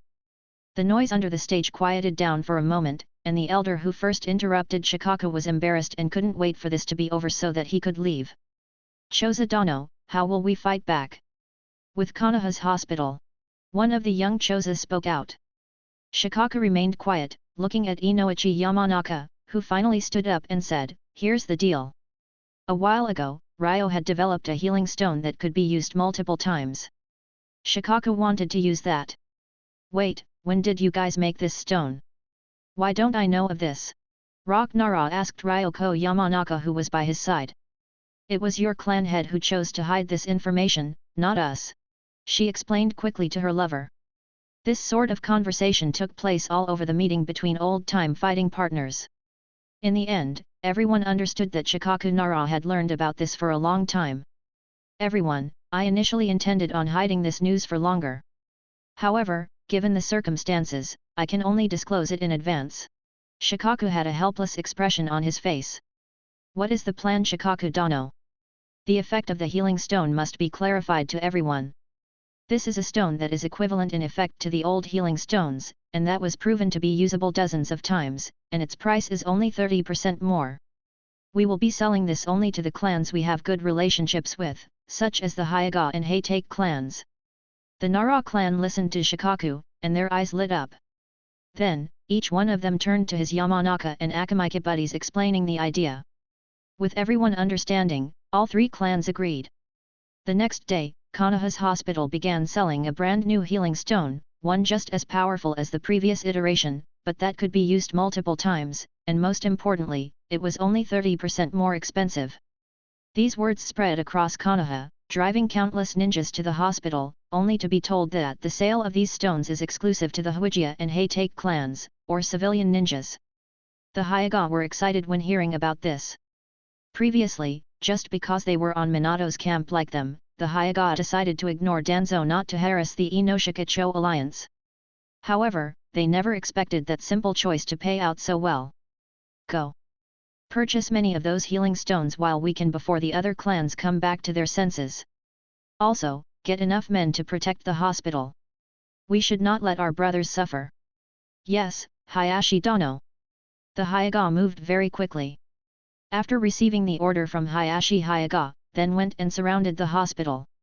Not long after, under the envious eyes of most clans, one of them left the hospital with a big box of healing stones. The other clans did not have the courage to face Konoha's hospital and try to force the sale of stones, for dozens of Hyaga ninjas were protecting the place. All of a sudden, Mon Uchiha arrived with a large number of his clan members. Ninjas of other clans withdrew, for they wanted nothing to do with such a big clan dispute. The Hyaga ninjas looked at the Uchiha who were outnumbering them 3-1. Some of them were very worried, but the commands of their clan's head were to protect the hospital, they were not backing down. The Uchiha surrounded all the Hyaga ninjas and Mon said, "Ming, take your people and leave." Ming Hyaga looked at his old companion, gnawed his teeth and said, "I am sorry, but our clan head's order is to protect Konoha's hospital.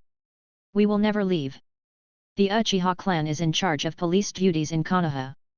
No one is here to make trouble, we're here to protect the hospital." Ming blinked twice, and then smiled, "He's a visionary, your new clan head. Come on now, move. You're burning daylight." Mon smiled. "Of course. Let's go everyone, we'll leave this to the Uchiha clan." Ming left with the rest of the Hyaga.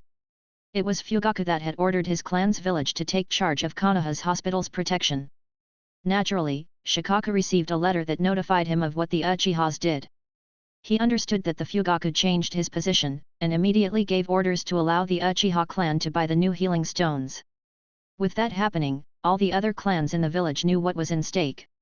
Seeing that all clans that sided with the Inoshikacho alliance got to buy the stones, more and more clan representatives showed up at the districts of the alliance, and showed willingness to let go of Ryo's matter. With this, Danzo's plan started to collapse. Very far from there, Ryo and Rin had been wandering for 3 days in the west of the Fire Country, but never finding a trace of Tsunade. Normally, after such a long time searching in one place, one would try another location.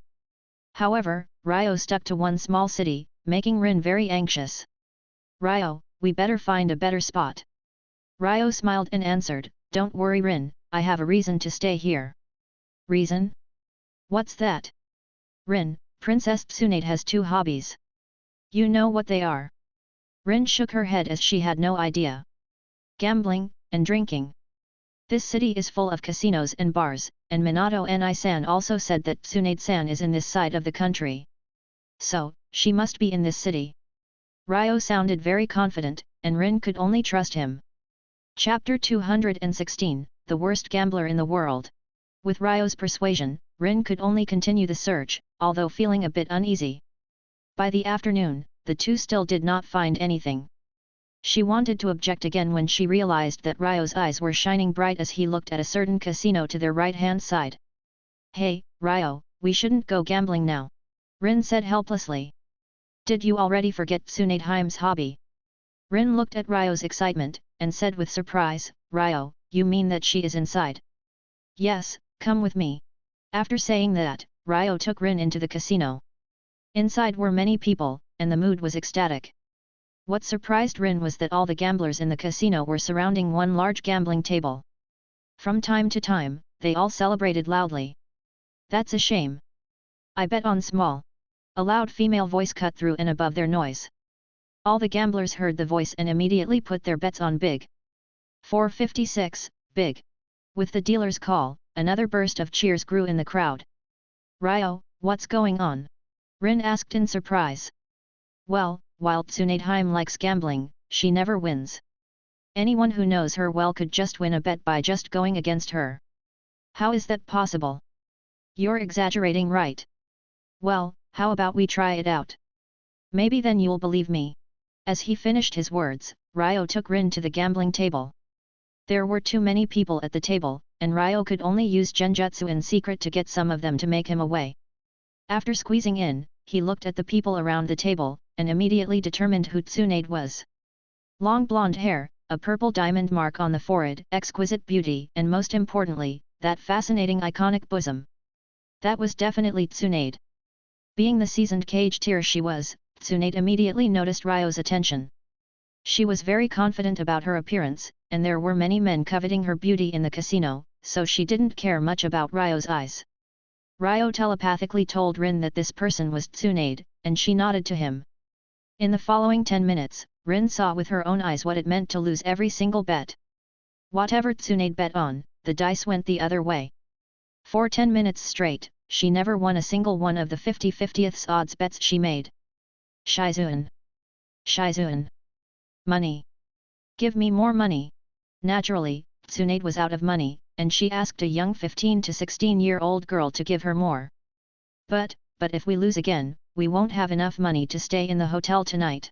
The girl's voice had a cry-like tone to it as she pleaded her teacher. Rin, let's have a talk with Tsunade. After cutting his link with Rin, he flickered with her to Tsunade and Shizuan, and then teleported everyone outside.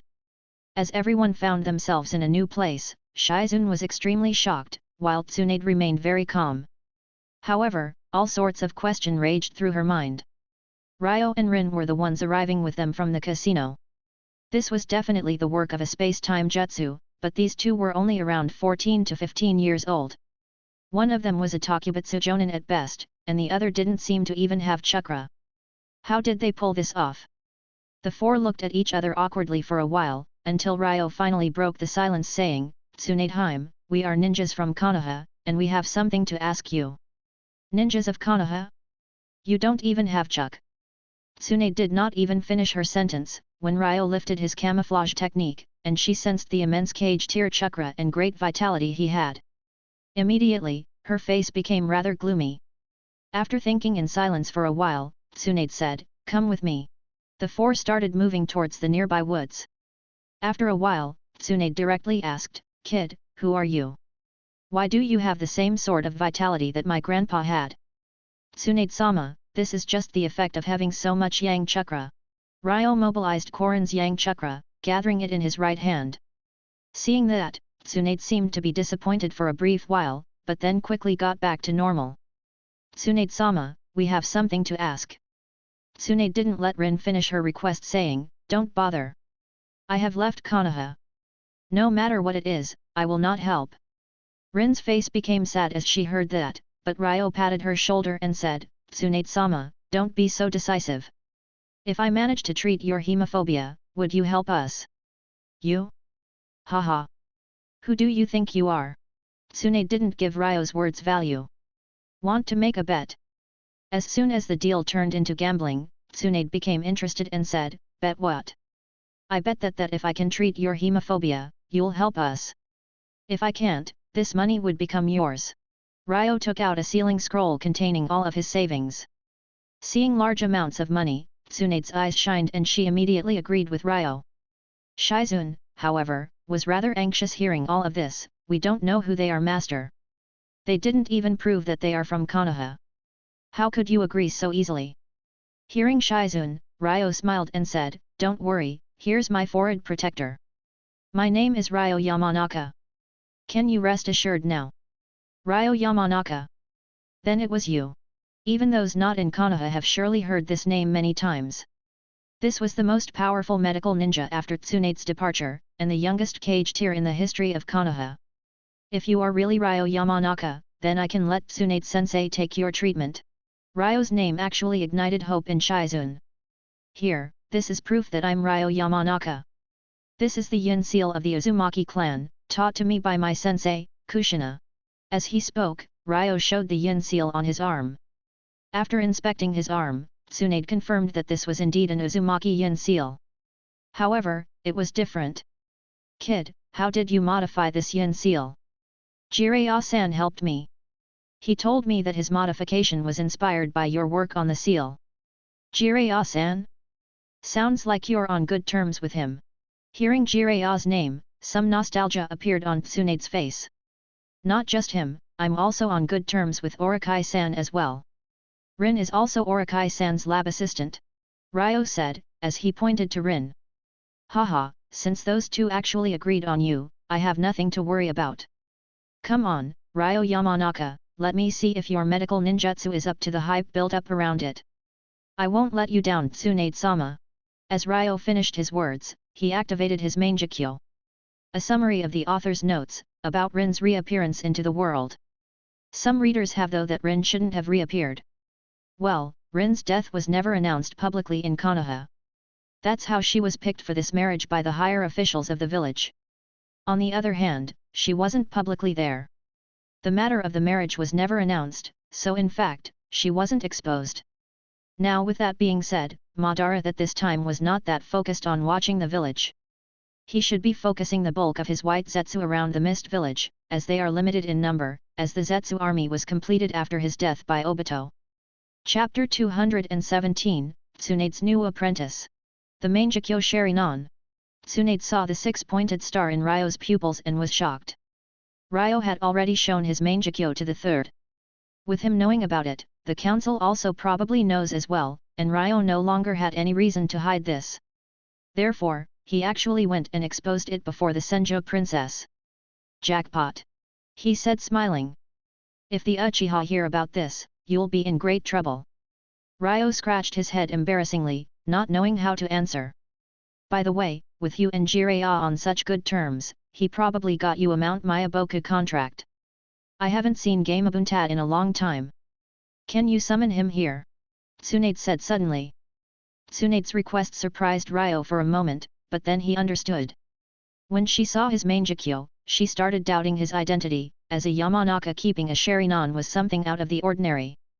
Ryo did not hesitate, and summoned Gamebuntad. Jiraiya, why did you? Oh, it's you kid. Gamebuntad was surprised to find that it was Ryo summoning him. Usually, Ryo would only summon his brother, Gamahiro. This was the first time he summoned him instead. Well, actually, it's Tsunadeheim that wanted to see you, said Ryo, pointing to Tsunade. During the Second World War, Jiraiya and Tsunade fought side by side for many years. Gamebuntad became very familiar with her and recognized her on the spot. Tsunade, what do you want? Gamebuntad asked, finding it a little strange. Nothing. I just haven't seen you for a long time and missed you a little. Is that so? I'm so charming then? Well, I didn't miss you. However, I do think sometimes of that slug of yours, she looks so delicious. Looking at the way in which Gamebuntad was salivating, Tsunade's face turned gloomy and she said, you haven't changed after so many years. Same for you. After the two talked for a while, Gamebuntad told Ryo he's leaving, and he disappeared. After he left, Tsunade was completely relieved with Ryo. Okay, go ahead and start your treatment. However, let me tell you in advance, Genjutsu doesn't work on me. Once, my old man got the heads of the Kurama and Kurenai clans to try to use Genjutsu me, but they both failed. As a medical master, Tsunade knew all too well what Ryo was willing to use. He should be using Genjutsu, like hypnosis, to get her to face and deal with her trauma. With that, the source of her hemophobia would be dealt with, and it wouldn't have a reason to exist. Tsunadeheim, my method is not just as simple as Genjutsu. Saying that, Ryo used his Mangekyo. Ryo's use of the Mangekyo wasn't for the sake of simple Genjutsu, it was actually done to make some sort of physiological hints, to push consciousness on its own to living her saddest moments without interfering. Unlike normal Genjutsu, the hints were too quick and subtle for Tsunade to break through them with her mind. In a short while, she started reliving the deaths of Dan and Noeki again and again. Ryo's carefully picked up his pace with the physiological hints and her memories were as hard-hitting as those created by the best of Genjutsu. Ryo relied on Tsunade's powerful personality. He noticed that going through the first of those events wasn't enough to break her. However, living it twice was too heavy. With this in mind, he theorized that if she lived the events even more than that, she'd simply overcome them without needing any external help. With the memories playing again and again in her mind so vividly, Tsunade's face became pale in the blink of an eye, and her whole body began to tremble uncontrollably. Tsunade-sama! Shizune, who was watching on the sidelines, was shocked to witness her teacher looking in such great pain. Keep quiet, and don't bother her. I have already guided memories through her mind, and she's going against her hemophobia as we speak. Her success depends on what happens right now. Shizune nodded, not saying a thing, and just keeping an eye on Tsunade. 10 minutes later, Tsunade opened her eyes, and her entire body that was sitting on the ground collapsed, panting madly. Seeing that, Shizune rushed over to her. Rin hesitated for a second at first, and then did the same. The two stood by her sides, one on the left, and the other on the right, anticipating her response awkwardly. As Tsunade looked around, she was surprised to find Rin there supporting her. "Master, you are all right?" asked Shizun in concern. Tsunade smiled, reaching for her disciple's head, comforting her, "I am fine, rest assured." "Master, your hemophobia?" Shizun asked. As she heard that word, Tsunade's face revealed a smile, and Ryo guessed that his treatment had some effect. Sure enough, she ended up saying, "It's not completely treated, but it's a lot less severe now." Hearing that, Shizun came to tears. After so many years, the pain of the person she cared about the most was finally being alleviated, even slightly. After comforting her for a while, Tsunade turned to Ryo and said, "I'm not healed. You've lost." As she finished saying that, she looked at Rin and Ryo for their expression. However, she was surprised to find that Rin didn't even seem to notice what she had said, as she was immersed in taking care of her. Tsunade smiled, rather uncomfortably. She felt somewhat bad, and then went on to say, "But, your treatment, it did somewhat work. I can help you, but the money." Ryo quickly gritted his teeth, pretending to be relaxed, "Of course, no problem. That money was intended for you anyway." Watching Tsuan take away all his savings, Ryo's heart was dripping blood. "Say, what did you need me for?" After taking the money, Tsunade immediately asked about what brought the two there. Ryo nodded to Rin, and she immediately told Tsunade of the matter. "Just that? I thought there was something big." "All right, Shizun, write a letter to the daimyo, telling him that I'm accepting Rin as a disciple. That should get him to change the bride." "Yes, Tsunade-sama." "All right. Things has been solved. Well, the next time you come for something like this, you don't need to bet any more. Just give me a few tens of thousands. These letters are worth a lot, ha ha ha ha." Tsunade let out a wild laugh. Ryo felt that he wasn't okay anymore, and he tried to hold it, but it felt like he was about to vomit. "Ryo, are you okay?" Rin did notice that and asked in concern. He shook his head and said, "I'm fine. Things have been solved. Now we should both go back to Konoha." "Wait. Didn't you hear what I said? This girl stays with me." Tsunade immediately interfered. "I stay?" "Yes. I have already said that I'm accepting you as my apprentice." Rin was a little embarrassed with this great honor. This was a great deal, and she did not respond for a while. At the same time, Ryo was very excited. With Rin remaining by Tsunade's side, things couldn't get any better. First, this would give Rin a reason to disappear completely from Konoha. Second, this should be a great opportunity for her to learn on medical ninjutsu from a different perspective, which would help her grow greatly as a ninja. In the end, Rin chose to stay, and Ryo returned to Konoha alone. Before leaving, Tsunade gave him 2 scrolls, one was for the third to know about Rin, and the other was for him as a gift, one he should only open when in Konoha. Even though Ryo had his doubts, he had no intention to go against her request. He hid the scroll and went back to Konoha. Chapter 218, The Fourth Hokage. After moving back to Konoha, Ryo went directly to the 3RDS office, handing him the scrolls sent by Tsunade. After the third opened them, his face looked very awkward, and he coughed before leaving the office with the scrolls. Minato found that it was rather strange and asked, "Ryo, what's written on Tsunade's scroll?" Ryo shook his head, for he did not know. All the way to Konoha, he did not open the scrolls, handing them directly to the third. On the other side, the third directly entered Root's headquarters. At that time, Homura was discussing with Danzo how to deal with the Inoshikacho alliance. Facing the other clan's pressure, the Inoshikacho successfully relied on the newly developed reusable healing stones. Getting the news about that, Danzo became mad, and actually ended up unleashing his wrath on the headquarters itself. The two had been in discussions for a while, not finding a good way to deal with the 3 clans. Just as they were tangled like that, one of Root's ninjas rushed in saying, "Danzo-san, the Hokage is here." Homura frowned, "What's Hiruzen doing here?" "I don't know. Let's go see him." Danzo stood up and walked to the entrance, with Homura closely following him. After welcoming the third coldly, he directly asked, "What brings you here, Hiruzen?"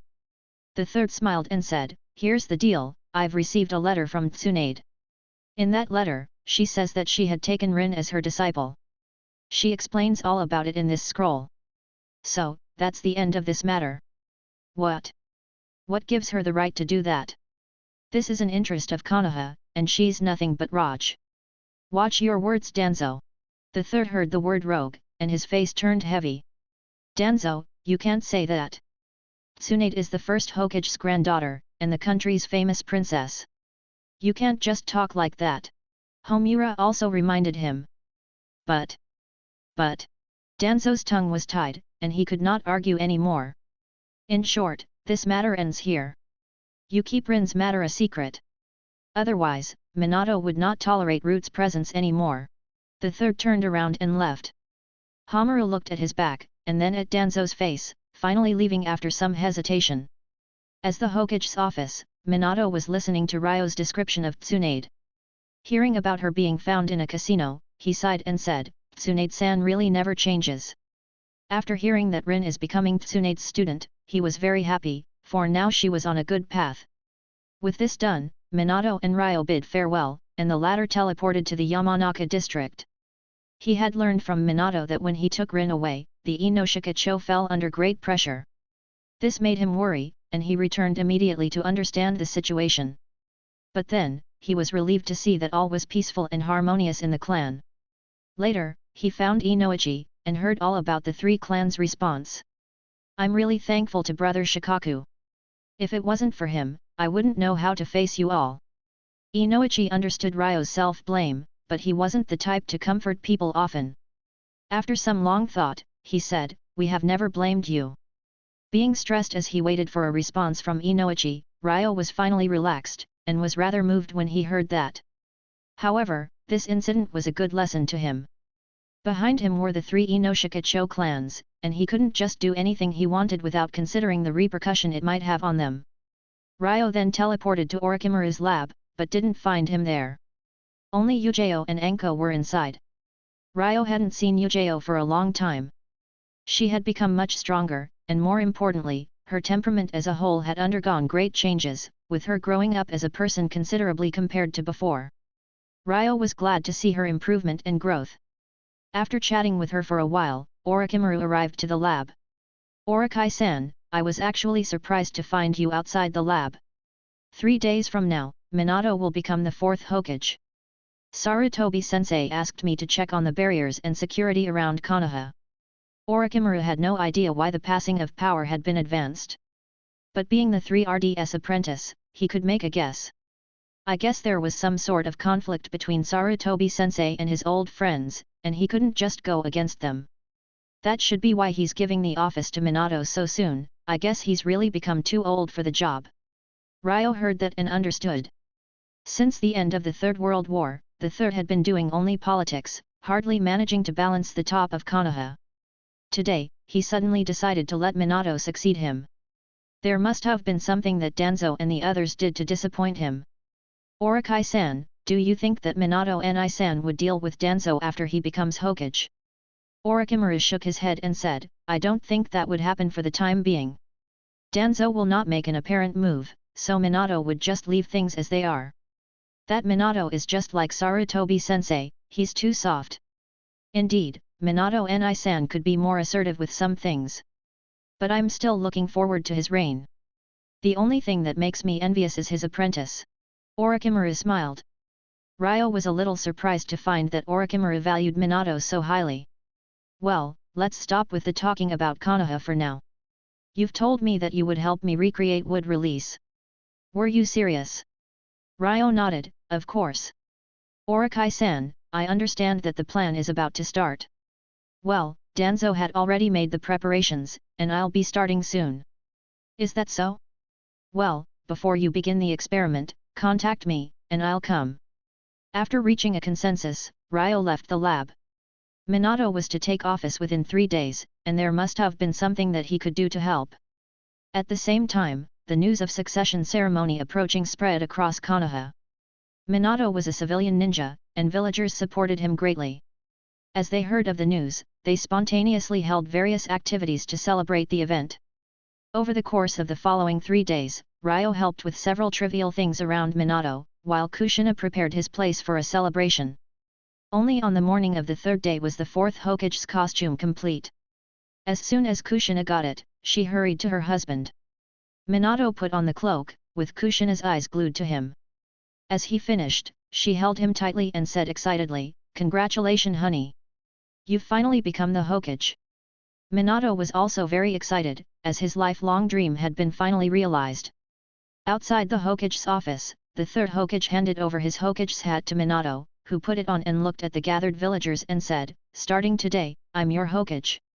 The village instantly boiled in excitement, and everyone shouted Minato's name. He smiled as he looked at it all, knowing that a new page in Konoha's history was opened.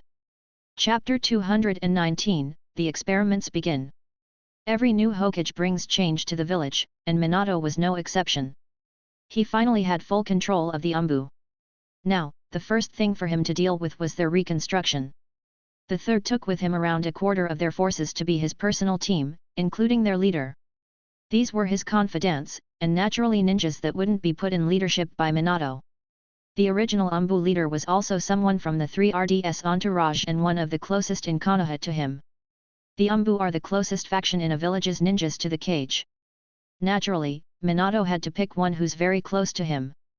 Not finding someone suitable for the position right off the bat, he decided to train Kakashi to become the new Anbu commander. Minato decided to do this for several reasons. First, Kakashi was his disciple, and had worked with him since age 5. Thus, he could fully trust him. Second, because of Kakashi's talent and great training, he was already near Kage tier at the age of 14. He had been more than capable of taking the position for a while now, at least strength-wise. Third, Kakashi had to go to the Anbu department anyway. After all, Fugaku had agreed to let Kakashi keep Obito's Sharingan, but one of the conditions was to get him to disappear for a while. Therefore, the third did already decide get him to the Anbu preparation training. However, because his Sharingan wasn't merging yet with his body, the decision was postponed. Now with his Sharingan already integrated into his body, it was time for him to officially join their ranks. As for the remaining quarter of Anbu that had to be filled, Minato focused on supplementing the ranks with civilian and Inoshika-cho ninjas, along with a few Uchihas and Hyagas. Minato could not trust the last two clans fully. They had initially chosen to support Minato's election as the fourth Hokage just to offset the rapid growth of the Sarutobi clan. Now with the third retiring, they lost this motive, as the Sarutobi clan's rise in power naturally slowed down. With no such threat, Minato was reluctant to believe that he could trust the Uchiha and Hyaga clans to keep their full support. The recruitment of the Anbu was naturally not a one-off event. After finishing this initial phase, Minato focused his energy on another matter. This matter was the reduction of the three councilors' authorities, to make them share them with the Inoshika-cho, the Hyaga, and the Uchiha. However, the matter went unexpectedly smoothly, and Danzo, Homura and Koharu did not make any resistance. At Root's headquarters, the three gathered. "Why did the two of you look for me?" Koharu's tone was extremely cold.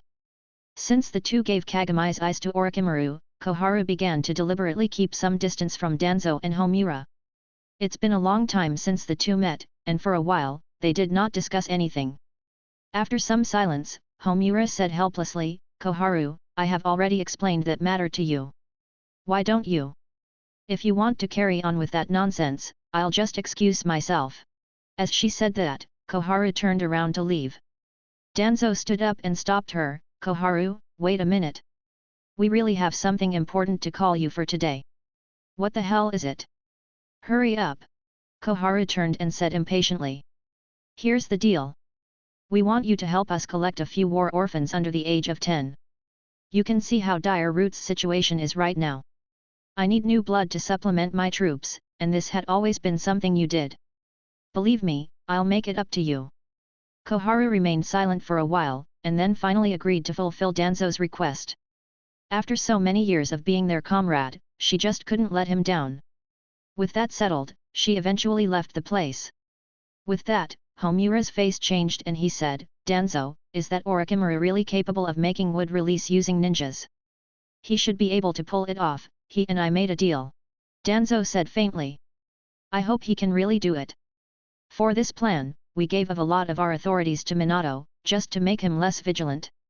If this fails, the price would be too heavy. Homura, you can rest assured. Wood release is the will of fire's most powerful heritage. As long as we can reproduce wood release using ninjas, we'll be able to retrieve what we sacrificed tenfold. I hope so. Homura sighed and left as well. A few days later, Danzo took over a dozen children to Orochimaru's lab. They were all the orphans under 10 years of age that he could find. Orochimaru, I've got what you requested. You can start, right? After Orochimaru checked the children, he nodded with satisfaction, and told Danzo that he'll begin experimenting immediately. With the latter gone, he immediately sent a ninja to look for Ryo, who directly teleported to his lab upon receiving his letter. Once in the lab, Ryo frowned upon hearing the crying of all the children, and he felt very uncomfortable. Ryo-kun, Danzo has only sent these few children this time. What shall we start with? Ryo quickly answered, Orochi-san, we don't have to get all of these children to participate in the experiments. I have a way to determine which among them may become wood release users, and which ones who simply could never pull it off. Orochimaru frowned, having some doubts about Ryo's intentions. Ryo-kun, you're not just trying to save these children, are you? Ryo did not think that Orochimaru would so easily guess his purpose. In fact, that was the main reason why Ryo wanted to participate in these experiments in the first place, to make them less horrible than what happened in the manga. Being one who learned modern medicine in his past life, he could not tolerate the mere idea of non-ethical human experimentation, let alone doing that on a group of children. However, Ryo did not admit this, and instead explained very calmly, Orochi-san, you already know that I've acquired genes from Hashirama's genome, you also know of my clan's secret techniques. Using both factors, I can perceive the children's vitality, and judge whether or not they could withstand the 1st cells. Orochimaru listened to him silently. After some thought, he decided to temporarily agree with his suggestion. Ryo was finally relieved. What he had just said was actually half true. He could indeed perceive the children's vitality, but that was not enough for him to predict the results of the experiments. His actual plan was to look into the children's memories one by one, to try to find the manga's Yamato. This way, he could let Orochimaru fulfill his wish of witnessing wood release, while sparing the lives of all the children. Chapter 220, The Second Child. In the following 2 weeks, over 60 children over the age of 10 were sent by Danzo to Orochimaru's lab. Ryo examined the memories of each of the boys, and on the last wave of children, he finally found Yamato. Ryo used genjutsu on him, making him fall asleep. Then, he took him to Orochimaru. Orochi-san, I've found the one. The experiment will succeed if conducted on this child. Ryo spoke confidently. After all, he was relying on his knowledge of the manga, and Orochimaru had a lot more knowledge of what should be done by working with him. We'll succeed. Orochimaru was shocked. He was very familiar with Ryo's character. With his saying this, any failure should only be due to his own mistakes conducting the operation. He took Yamato from Ryo's arms, licking his lips in excitement. Orochi-san, what are we going to do with those children outside? Ryo asked. Leave one for further experimentation, and send the others to orphanage. Ryo frowned and said, Why? Why do we need another one? Well, that's part of the experiment. You know that for it be complete, we should experiment with another child that does not have such strong vitality, and see how they react to the experiment. From an experimental point of view, Orochimaru's words were very reasonable.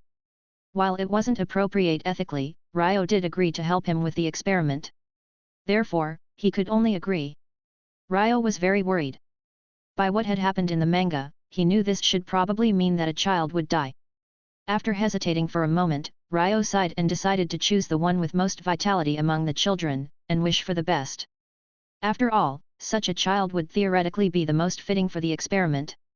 Ryo began inspecting the children one by one. 10 minutes later, he discovered something that he hadn't expected. A girl that looked around 5 to 6 years old caught his attention. She had slightly dark skin, and her face looked very thin. But what was special about her was that she had great spiritual power. She was very gifted in that regard, unlike the other children. Spiritual power is a manifestation of yin chakra. Since Hashirama's cell would give her an overwhelming yang chakra, Ryo thought that she had a great chance of balancing that out with her spiritual power, achieving a good yin-yang balance, and surviving the operation. However, the girl was in a very bad physical state. If they were to perform the operation now, she would inevitably die. Ryo concluded that she was a great candidate, and then continued scanning the children. In the end, the girl was the only one out of the 60 that had a chance of surviving. On top of that, she fulfilled Orochimaru's condition of not having great vitality. Ryo sighed and called Anko, asking her to send the other children to the orphanage, and then help Nono in dealing with them. Anko nodded and went to perform the task. After Ryo made the little girl fall asleep, he took her to Orochimaru. "Orochi-san, I found the second child." "So fast?" Orochimaru stopped what he was doing, and looked at the little girl in Ryo's arms. "Orochi-san, don't experiment with the little girl for a while. She's in a very bad physical state, and that would interfere with the experiment's result." Orochimaru seemed to be somewhat dissatisfied. "Why didn't you just find a child in a better physical condition? This child has extraordinary spiritual power. I'm thinking that it could be another way for people to survive the operation." "Spiritual power? Interesting. All right, you take care of the child for now. When you feel she's ready, send her over." Hearing Orochimaru agree, Ryo nodded in relief, and then instantly teleported with the child back home. Ryo took the child to Chin's room, where the latter was chatting with Inoichi's wife. "Mom, Kazuha-san, hello." "Ryo, who's this child?" Kazuha asked casually. Chin's also looked curiously, waiting for Ryo's reply. "This child is a war orphan that I encountered while performing a task. I didn't want to send her to the orphanage yet, for her body is too weak. She needs special attention, so I decided to take care of her for a while before sending her there." "In other words, you mean you want me to take care of her?" Chin's asked. Hearing his mother question, Ryo looked a little embarrassed. But indeed, he had no experience with taking care of children. He could only ask his mother to do so. Before he said a word, Chin saw through his expression and said helplessly, all right. Put her down, and I'll take care of her for a few days." Hearing his mother, Ryo happily gave the girl to her, and then left the room. A week later, when he returned to see the little girl, he found her in a much better state, picking up some weight, and looking a lot healthier overall. Chin had bought some new clothes and toys for the girl, and she was sitting there playing. Seeing Ryo, Chin pointed at him and said, "Lane, this is my son that I mentioned to you, the one who brought you here, Ryo." As soon as young Lane saw Ryo, her eyes were filled of confusion, and then, as if thinking of something, her entire body began to tremble. Seeing this response, Chin asked Ryo in a serious tone, "Ryo, what is going on? How come Lane is so afraid of you?" Ryo was actually also surprised. He did not do anything to Lane, let alone hurt her. What would she be afraid of? After a moment of silence, Ryo decided to let Chin in on some details. He said, "Mom, this shouldn't be related to something I did, but I have to tell you, she's not just an orphan that I found. Lane is someone chosen by Orochi-san and I." "Orochi-san? You mean Orochimaru-sama? What are you going to do to her?" Chin was rather shocked by Ryo's reveal. "She's going to be a test subject for an experiment. It should not be dangerous, but it might take a while." Chin was relieved, for she trusted Ryo's judgment. She did not ask him more about the matter, just telling him to leave for now. As days went on, Lane gradually opened up to Ryo, who intentionally started guiding her to practice using her spiritual power. Being a Yamanaka herself, Chin could notice that her son was training the little girl. Although finding this peculiar, she did not ask any questions. However, a few days later, she noticed something else. Ryo was actually teaching the little girl some Yamanaka secret techniques that were not supposed to be leaked out of the clan. Chapter 221, Ryo and Lane. Like all clans, the Yamanakas had their own secret techniques, ones that should never be leaked out to foreigners. Therefore, seeing Ryo teach Lane these techniques, Chin could only immediately interfere. Ryo was feeling very helpless. His main purpose was to boost the girl's chances of surviving Orochimaru's operation to the maximum. "Mom, this experiment that Lane will be participating in requires the subject to have great mental power. Otherwise, it could be life-threatening. I'm just teaching her our clan's techniques to make her use her mental power." Chin was in shock to hear this. She had started to really like Lane. All these years, she had only had her son, Ryo, and the sudden appearance of this young orphan gave her a feeling of being needed, of being a mother again, but this time, to a daughter. This thought shook her entirely, but she still could only say, "But the secret techniques of our clan were never leaked out. Mom, then let's keep them inside the clan. After Orochimaru-san's experiment is over, why don't we make Lane a part of our family? Chin's eyes shined bright. If Ryo's proposal was to happen, there would be nothing wrong about teaching the young girl any clan-exclusive techniques. Why wait for the end of the experiment? I will go to discuss this with Inoichi right now. After she said that, Chin's left in a hurry. Lane was a little excited when hearing that she could become a Yamanaka, but she quickly calmed down. Ryo didn't find that the way she reacted to him changed in any way. So, after Chin's left, he continued teaching her. Time did to the two's relationship more than sudden news did. As Ryo taught Lane more and more techniques, she was getting closer and closer to him. In the end, Ryo decided to reveal some details about the experiment to her, just trying to mentally prepare for what was going to happen. In the beginning, he thought that she would get scared, and at least show some panic or anxiety. But little did he know, her face didn't even change after hearing him. She said in a dull tone, "I will die in this experiment." Of course not. What I'm teaching you now is something that will allow you to survive when the time comes. Ryo quickly explained. So that's the case. Oni-san, you're really hypocritical. It is you who chose me for this experiment out of all those children. Lane for once complained. Ryo smiled, and then burst out laughing.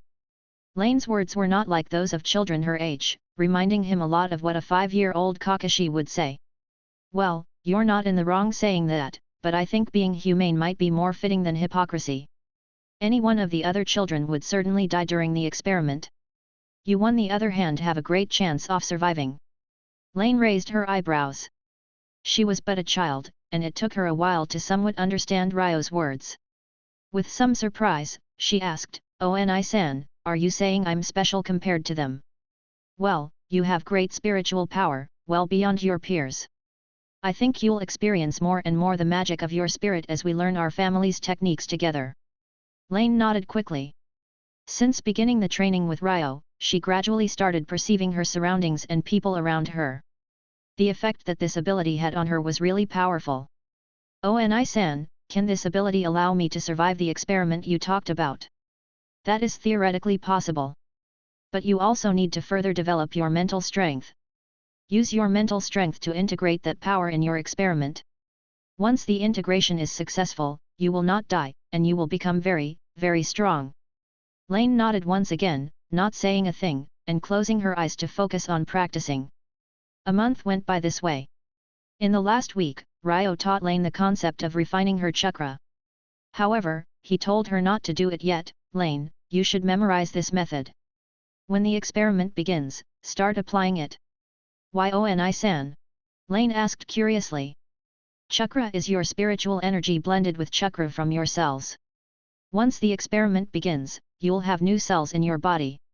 When you extract energy from them right then, this would weaken these cells' activity, protecting you from them, and strengthening you when blending it with your spiritual power," Ryo explained. Lane didn't seem to understand much, but she at least knew what to do. The month was over, and Lane was fully ready for the experiment both physically and mentally, improving greatly over last month.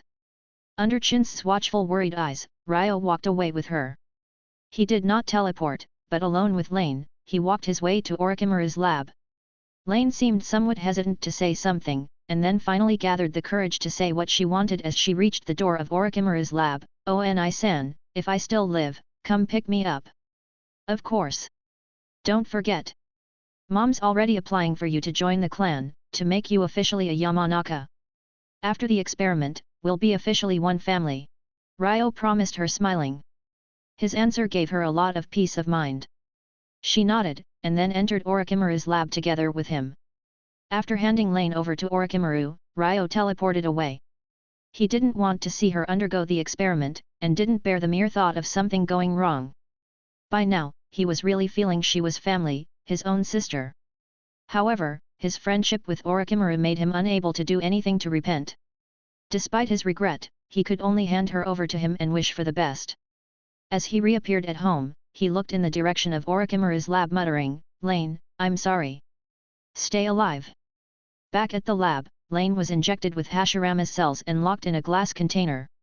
An identical container was on her right, with another kid inside. This one, however, was drowned in green liquid. Before Lane could ask about him, liquid began reaching her container.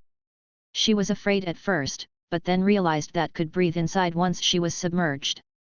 She had no time to relax however, for Hashirama's cells were starting to act. His cells began to madly devour her initial cells, gradually destroying her body. These changes made her fall to intense pains for a while. But then she remembered Ryo's words, and began refining her chakra for the first time. Hashirama's chakra was pulled from his cells, and began to form her own chakra. She soon had a lot of vitality of her own, which started to repair the damage that her body initially received. After the pain was alleviated, Lane began trying to use her spiritual power to lightly make contact with Hashirama's cells in her body. With a portion of their chakra extracted, these cells were not as aggressive as they were at the beginning. Therefore, after a few gentle attempts, Lane decided to go all out, and try to fuse them with her own. Chapter 222, Danzo's Alliance. The integration of Hashirama's cells with her own body allowed all of Lane's cell to get some of their properties, changing in more than a way. They acquired great vitality, and whatever chakra that she used up while Hashirama's cells were destroying her own was recovered, acquiring new characteristics. Like this, her whole body was gradually adapting to the new cells. Lane did not understand the concept of nature transformation, and without intention, made her own spiritual power collide with Hashirama's yang chakra. With spiritual power being a manifestation of yin, the two fused together, changing her body gradually in an incredible direction. The next day, Ryo was summoned by Minato to his office. As he entered, he found a few people in the office, Minato still talking to them. Ryo pushed the door in, and everyone inside saluted him. Ryo nodded to them ask, "Ni-san, what can I do for you?" Hearing Ryo, Minato almost answered, and then stopped and smiled. Now, he was the Hokage, despite their good relationship, he had to be less spontaneous. He did not answer until he finished the matter at hand. After other people in the office left, he finally talked to Ryo. "Ryo, I have something I need you to help me with." Ryo helplessly said, "I already get that part." "What is it?" Hearing Ryo, Minato directly handed him a scroll, telling him that the matter is about Danzo. Ryo went through the scroll quickly, just to find that it mentioned that several root members have been sneaking in and out the village frequently in recent days.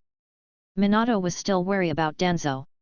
After he took office, he assigned the ones most skillful at hiding out of the Umbu to stalk him, and they all brought this same information. "Is this all? Don't we know where they went after leaving?" Ryo asked as he was still reading the scroll. "Well, all the people I've sent until now are just great at hiding, not tracking. That's why I called you. I need you to monitor Danzo for me." Ryo immediately nodded and agreed. In the evening, he was the one to go near Root's headquarters instead of the usual Umbu. He remained there, waiting for a Root ninja to leave. A few hours later, the Root ninja appeared. Just as Ryo was about to follow him, Danzo and a few dozen others, all Chunin and above, and including a Jonin, came out of the headquarters. Ryo realized that this was going to be big. He immediately covered his chakra with Shi's camouflage jutsu, and avoided being noticed by Danzo's accompanying sensor ninja. After Danzo had the confirmation that he wasn't being tracked, he let the rest of the Root ninjas quickly leave Konoha. Ryo had already teleported outside the village by then, and after Danzo and Ko emerged, he immediately followed them. Danzo's movement was fast, as if there was something urgent awaiting him. After a while, Ryo determined his destination, the Rain Country. With the timing, Ryo was able to determine what was Danzo's purpose. Most of these trips in and out of Konoha revolved around cooperating with Hanzo to take down the Akatsuki. It was this cooperation that led to Yahiko's death, and to Nagato's turn to evil. This was the root of the 6 Paths of Pain, and the Akatsuki becoming the largest mercenary organization in the manga. Soon, Danzo's group reached the Rain Village, and Hanzo had long been waiting for him on its borders. Ryo was a little too far, and had no way to understand what they were discussing. After the two reached an agreement, Hanzo and Danzo walked into the village, and Ryo hesitated for a while. He wanted to notify the Akatsuki, but he felt that it might be better to follow these two and further understand their plans, and then interfere when it's most suiting. In the depths of a mountain cave in the Rain Country, Yahiko was sitting together with Konan listening to Nagato, who was telling them of the strange things he had encountered recently. It turned out that recently, some mass of black matter suddenly emerged from the ground, telling Nagato some inexplicable words. At first, he did not care. This black thing didn't seem to have any attack power, and Nagato had no interest in telling Yahiko and Konan about it. However, just the day before, the thing appeared again, this time telling Nagato that Yahiko is going to die at Hanzo's hands, and asking him to be careful. Nagato didn't have time to ask about any details, for the black thing slithered back into the ground. With news about a possible plot to kill his friend, he didn't sit still and immediately called his friends to tell them of what happened. Hearing him, Yahiko just laughed out loud, saying, "Nagato, you worry too much. I'd say this is probably someone in the Akatsuki trying to prank you or something."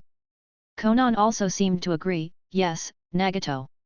I also think this is nothing but a prank, don't worry too much." Hearing both of his companions agree, Nagato could only feel better, and just thought that this thing was pranking him as well. At this time, in the Rain Country, Zetsu Black joined Zetsu White. "Hey, how is that matter going?" White was first to ask. "Not so well. This Yahiko is not afraid, and Nagato is listening to him. My words are not working at all. Well, on my side, things are looking good. Hanzo and Danzo are about to unite again. If they do so, the Akatsuki should be easily destroyed. This is a good opportunity. We only need to send the information to these two. They will help us finish Yahiko." Black seemed to be a little excited. White immediately had a new question in mind: what about those who are disobedient in the organization? They can also affect Nagato. Let's get them all killed, I've had enough dealing with these sorts. Black answered without a care. White hesitated for a moment and nodded. Right, White. How about Obito Uchiha?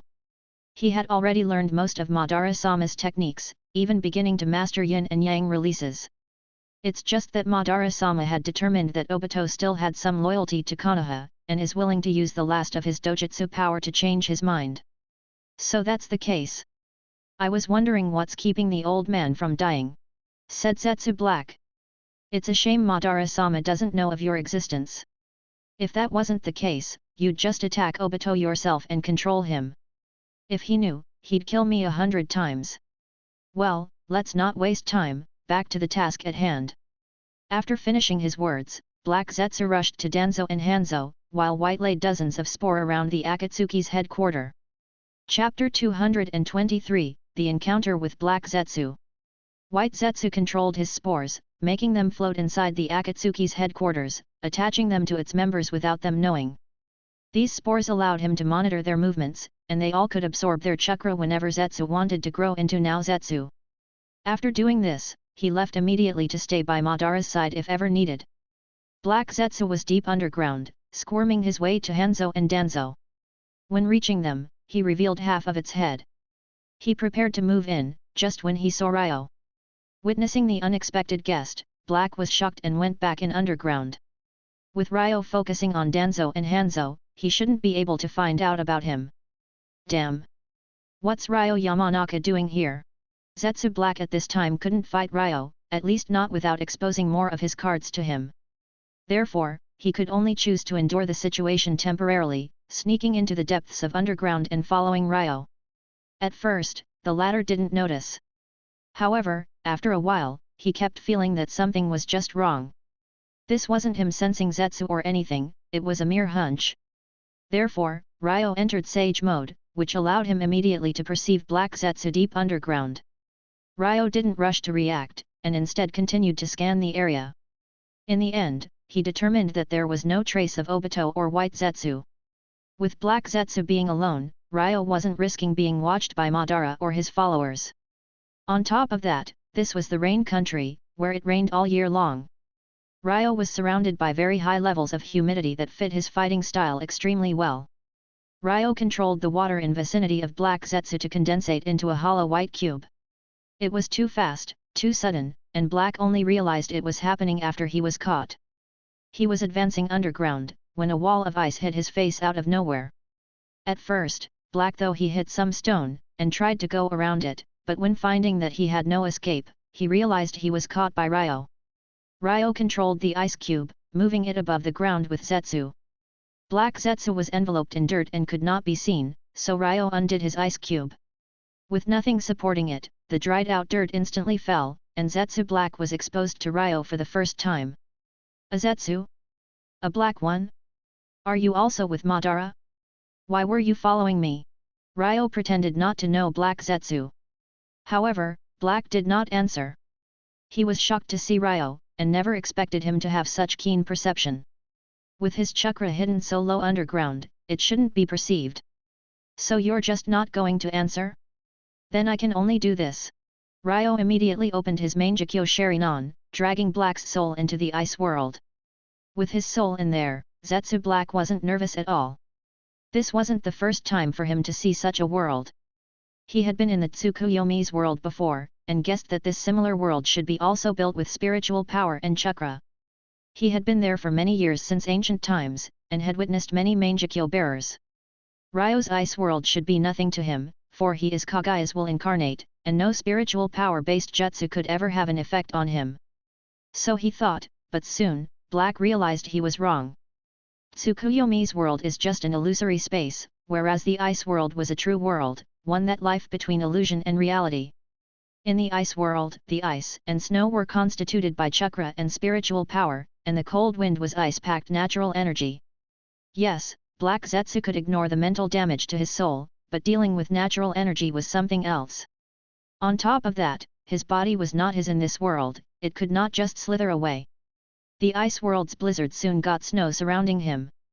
Although his soul was not damaged, he could still feel the bitter cold under the influence of natural energy. After a while, Black's soul was finally frozen. With him being Kagaya's will, he would not lose consciousness like an average soul. The cold was becoming overwhelming, and Black Zetsu finally spoke to Ryo. Ryo Yamanaka, you. Get me out. What do you want to know? After Ryo sensed Black Zetsu's spirit fluctuations, he smiled and then entered Ice World after him. Ryo clacked his fingers, and the ice fell off Black's soul, and the surrounding blizzard stopped. So you'll speak now? Shouldn't you have chosen to cooperate earlier? Why even resist? Ryo said with a smug smile. What do you want to know? Zetsu was trembling, apparently still under the effect of the extreme cold. I just have a few simple questions. Who are you? What's your relationship with Madara? How come this technique of mine is not doing more harm to you? And what are you doing here in the Rain Country? Ryo naturally didn't care about the answer for the first two questions. He just had to ask them as he had to in order to sound natural. Black Zetsu didn't hesitate, saying directly, I'm the incarnation of Madara-sama's will, given to White Zetsu. Because of this, your jutsu does not act on me. I just arrived to the Rain Country, and still haven't done anything. Ryo looked down thinking after he heard Black Zetsu, trying to tell the facts from the lies. He knew that some of these were obvious, but had some clues. Yes, Black Zetsu was not the incarnation of Madara's will, but what he was indeed Kageyu's will incarnate, which should be enough to save him from soul damage. In fact, Ryo tried to destroy him completely and immediately, putting this negotiation as a last resort. It was a pity that the ice world wasn't enough to do the job. In the outside world, Ryo also tried various methods to destroy his body, but in vain.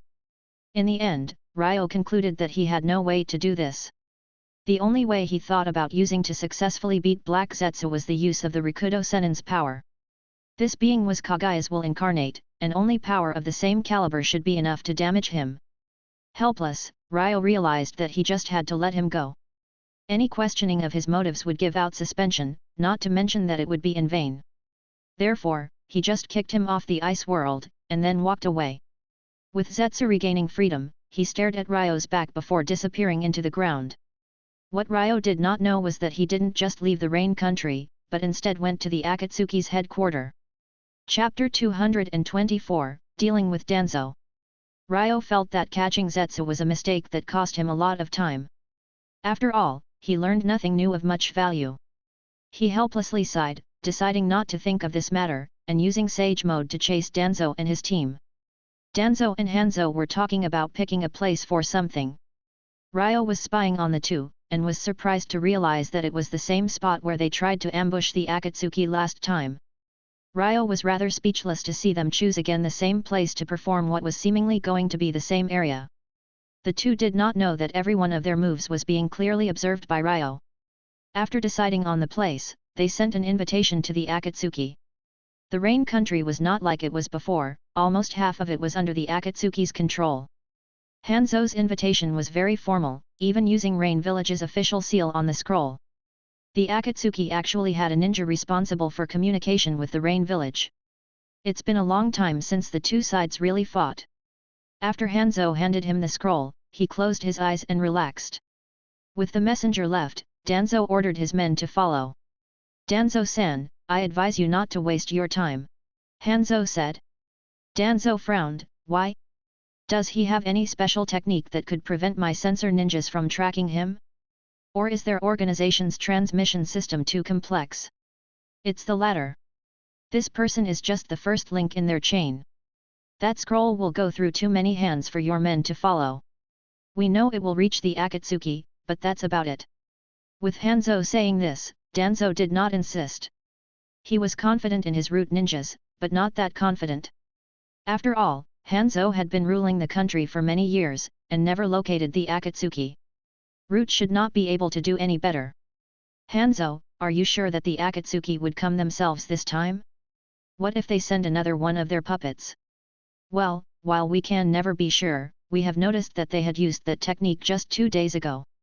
According to previous observation, they cannot use that technique many times in a short time. On the scroll, we asked them to come for peace. Their leader, Yahiko, would pursue peace to hell and back. They will definitely come. Danzo nodded and said, I hope things go as smoothly as you are describing. Like Hanzo said, the scroll went into many hands before finally reaching the Akatsuki. Yahiko received it, and gathered Konan and Nagato. The text in the scroll was written in a very formal manner. It mainly invited the Akatsuki to discuss peace inside the Rain Village with Hanzo. Nagato, Konan, what do you think? After giving it some thought, Konan said, this time, Hanzo's being really formal. I think this is real. Nagato differed immediately, I oppose this meeting. How can you forget the last one? Yahiko heard the two, and they both sounded reasonable to him.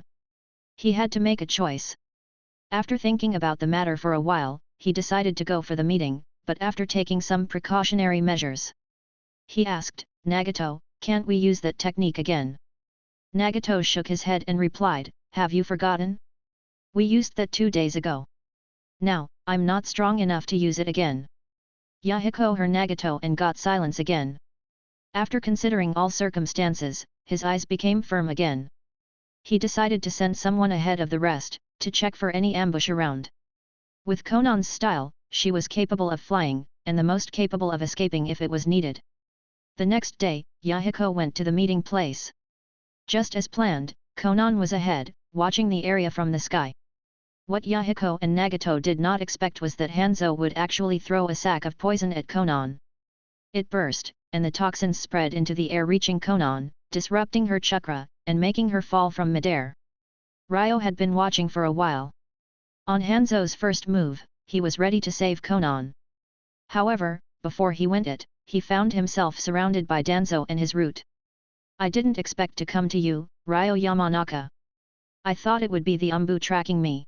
Danzo seemed to be surprised. Not bad, Danzo. I never thought you'd actually be able to locate me. Danzo did not say a thing. In fact, no one in his team was ever able to sense Ryo. However, before Ryo was assigned to track him, his sensor root member was able to locate one of Minato's Umbu. Therefore, just out of caution, Danzo backtracked and checked behind him. However, he never thought that he would find Ryo. But now that you see it's me, won't you get out of my way? Or do you want to die here? Ryo continued, as he opened up his Mangekyo Sharinan and entered the Ice Lightning Chakra mode. Ryo Violent Lightning Chakra passed along the rain water to Danzo's sides, causing electric sparks that made his face even gloomier.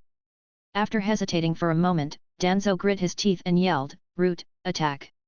The root ninjas were trained by Danzo into becoming order execution machines. Facing Ryo, they were deeply afraid, but they would only follow orders and rush to what seemed like imminent death. Using the water around him, Ryo amplified the range of his lightning technique. One single attack was enough to bring the root ninjas that rushed at him down. He then immediately proceeded to condensing raindrops around them into ice, then teleported between them, dealing the final blow to anyone still conscious. As Danzo watched his men falling left and right, his whole body was trembling. He always knew that Ryo was strong, but to witness his current level himself was something else. Danzo, just for being ninjas of Konoha, your men are fortunate enough to have me not aim for the kill. If you still have a speck of humanity, take them away now, and perhaps you could save their lives. Stay here, and only death awaits you. Danzo's eyes widened in shock, he never expected that Ryo would let him go. A few seconds later, he returned to his senses, and immediately told the few he had behind him to carry the wounded, and then left the rain village along with them. After dealing with Danzo, Ryo flickered in the lightning chakram mode immediately to the battleground. However, he was one step behind, and Yahiko had fallen into a pool of blood. Chapter 225, God of the New World. Yahiko's death hit Nagato deeply, and he kneeled in place in disbelief. Hanzo could immediately notice the bloodlust that overtook him, and told his ninjas to attack him at once. Just as Ryo was about to move in, Nagato made his first move, repulsing all beings around him, sending them flying away. Ryo frowned, muttering, "It's been awakened, his full Rinnegan power is awakened." In the pit thousands of miles away, Madara laughed until he coughed.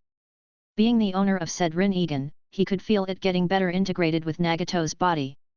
"Madara-sama, are you okay?" Zetsu asked carefully. Madara was in a very bad state. His life was like a candle's flame in the wind, about to be extinguished. "Cough, I'm fine. But it's time for me to leave." "Madara-sama. So the Rinnegan?" "Yes. Nagato is almost using my Rinnegan as efficiently as me. As for Obito, I have sealed some of his memories with whatever power I had left. It's time for me to go. I leave the rest up to you." White Zetsu knew what Madara meant, and he had a spore clone of his in the Akatsuki's headquarter notify Black Zetsu, telling him to hurry. Upon receiving the signal, Black Zetsu sneaked into the ground, and rushed towards Madara. He was still on the way when Madara asked White Zetsu, "Zetsu, help me summon one of your clones." White Zetsu nodded, and controlled one of his clones to stand before Madara, who injected it with yin and yang chakra with the last bit of power that he had. When he was through with feeding it chakra, he tried to imbue his will within it, and just then, Zetsu Black emerged from the clone's body after entering it from underneath the ground. "Your color has changed. I shall call you Black Zetsu. White Zetsu, he holds my will. Until I'm back, he'll act on my behalf, helping you." As he finished his words, the link between Madara and the Gadumazo status was severed, and he closed his eyes. "White, I'll hand over things here to you. I want to return to the Rain Country to persuade Nagato and get him on our side." White immediately agreed, and Black Zetsu sneaked into the ground after taking a glimpse of the sleeping Obito. At the same time, Nagato had the Rinnegan's power, and almost completely forced Hanzo's forces away. But he wasn't just leaving simply, Hanzo wasn't letting that happen. He had already buried many explosive tags under Konan, so when Nagato approached to lift her, he detonated them. Ryo put an ice scalpel in place, and then flickered in with the Mangekyo fortified ice lightning chakram mode. It was as if he truly teleported when he appeared before Nagato and Konan. Their clothes were wet by the rain, and Ryo just froze them both, teleporting with them back to him scalpel. The two only felt they were cold, and then found themselves away from the battlefield. What is going on?" Konan looked around in panic, and Nagato also couldn't figure out what was going on. "Nagato, Konan, it's me." The two heard a familiar voice behind them, and turned around to see Ryo. "Ryo, why are you here?" Konan was surprised, never thinking that Ryo would be the one that saved her. "I followed Danzo all the way here. When I was about to interfere, he found out about me.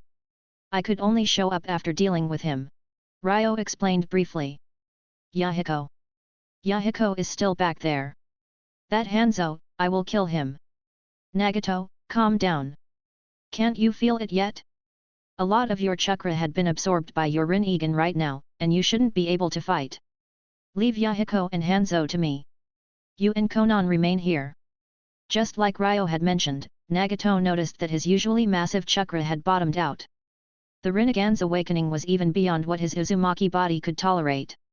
"Konan, am I not just useless? I couldn't protect Yahiko, nor could I protect you. And even for revenge, I need to rely on the strength of others," Nagato said in pain and regret. Konan firmly shook her head saying, "Nagato, you're already very strong, and you've been pushing yourself very hard. I've been watching, we both have been watching, you don't need to blame yourself." Her words, while said to comfort him, did just the opposite. They reminded him of what Yahiko had said to him before, and his eyes became firm. "I shall become stronger, Konan. Just like Yahiko had said before, if war is going to continue, I will become the god of the new world. I have the Rinnegan, and I will get stronger." Meanwhile, Ryo was back facing Hanzo. Hanzo was revered as a demigod, his most glorious feat being his taking down of the three Sunin single-handedly during the Second World War. Ryo always had his doubts about his level, and now had the chance to face him and see for himself. As with most opponents, Ryo estimated that speed should be the best method to face Hanzo, and he decided to finish this as soon as possible. Using his Ice Lightning Chakra mode strengthened by his Mangekyo, he approached Hanzo without being detected. Hanzo wasn't able to respond in time, and by the time he made a reaction, he was already cut by Ryo's scalpel. However, what Ryo never imagined was that despite him slitting his throat, no blood spurted out. Instead, purple toxic mist was emitted from the wound. Ryo was pretty sure that this man before him was no illusion. So how? How is he not bleeding? This speed, the ice scalpel, you must be Ryo Yamanaka. I take it that you've already finished off Danzo. All of a sudden, someone spoke. Ryo immediately turned around, but to his surprise, it wasn't a human talking to him, but a salamander-summoned beast. Hanzo's salamander raised his front paw, and jumped directly at Ryo, and then returned to Hanzo's side. The claws he had were very powerful and highly venomous. If Ryo was to be hit, he would have been doomed. Fortunately, he dodged at the right time. He rose from the ground, staring at Hanzo who, surprisingly, did not continue the attack, saying instead, "Ryo Yamanaka, we have no grudge between us, and I haven't bothered Konoha, so why are you here today attacking me out of nowhere?" Ryo wasn't about to answer, for he stood staring at Hanzo in awe. The wound on his throat was gone, and he was unscathed.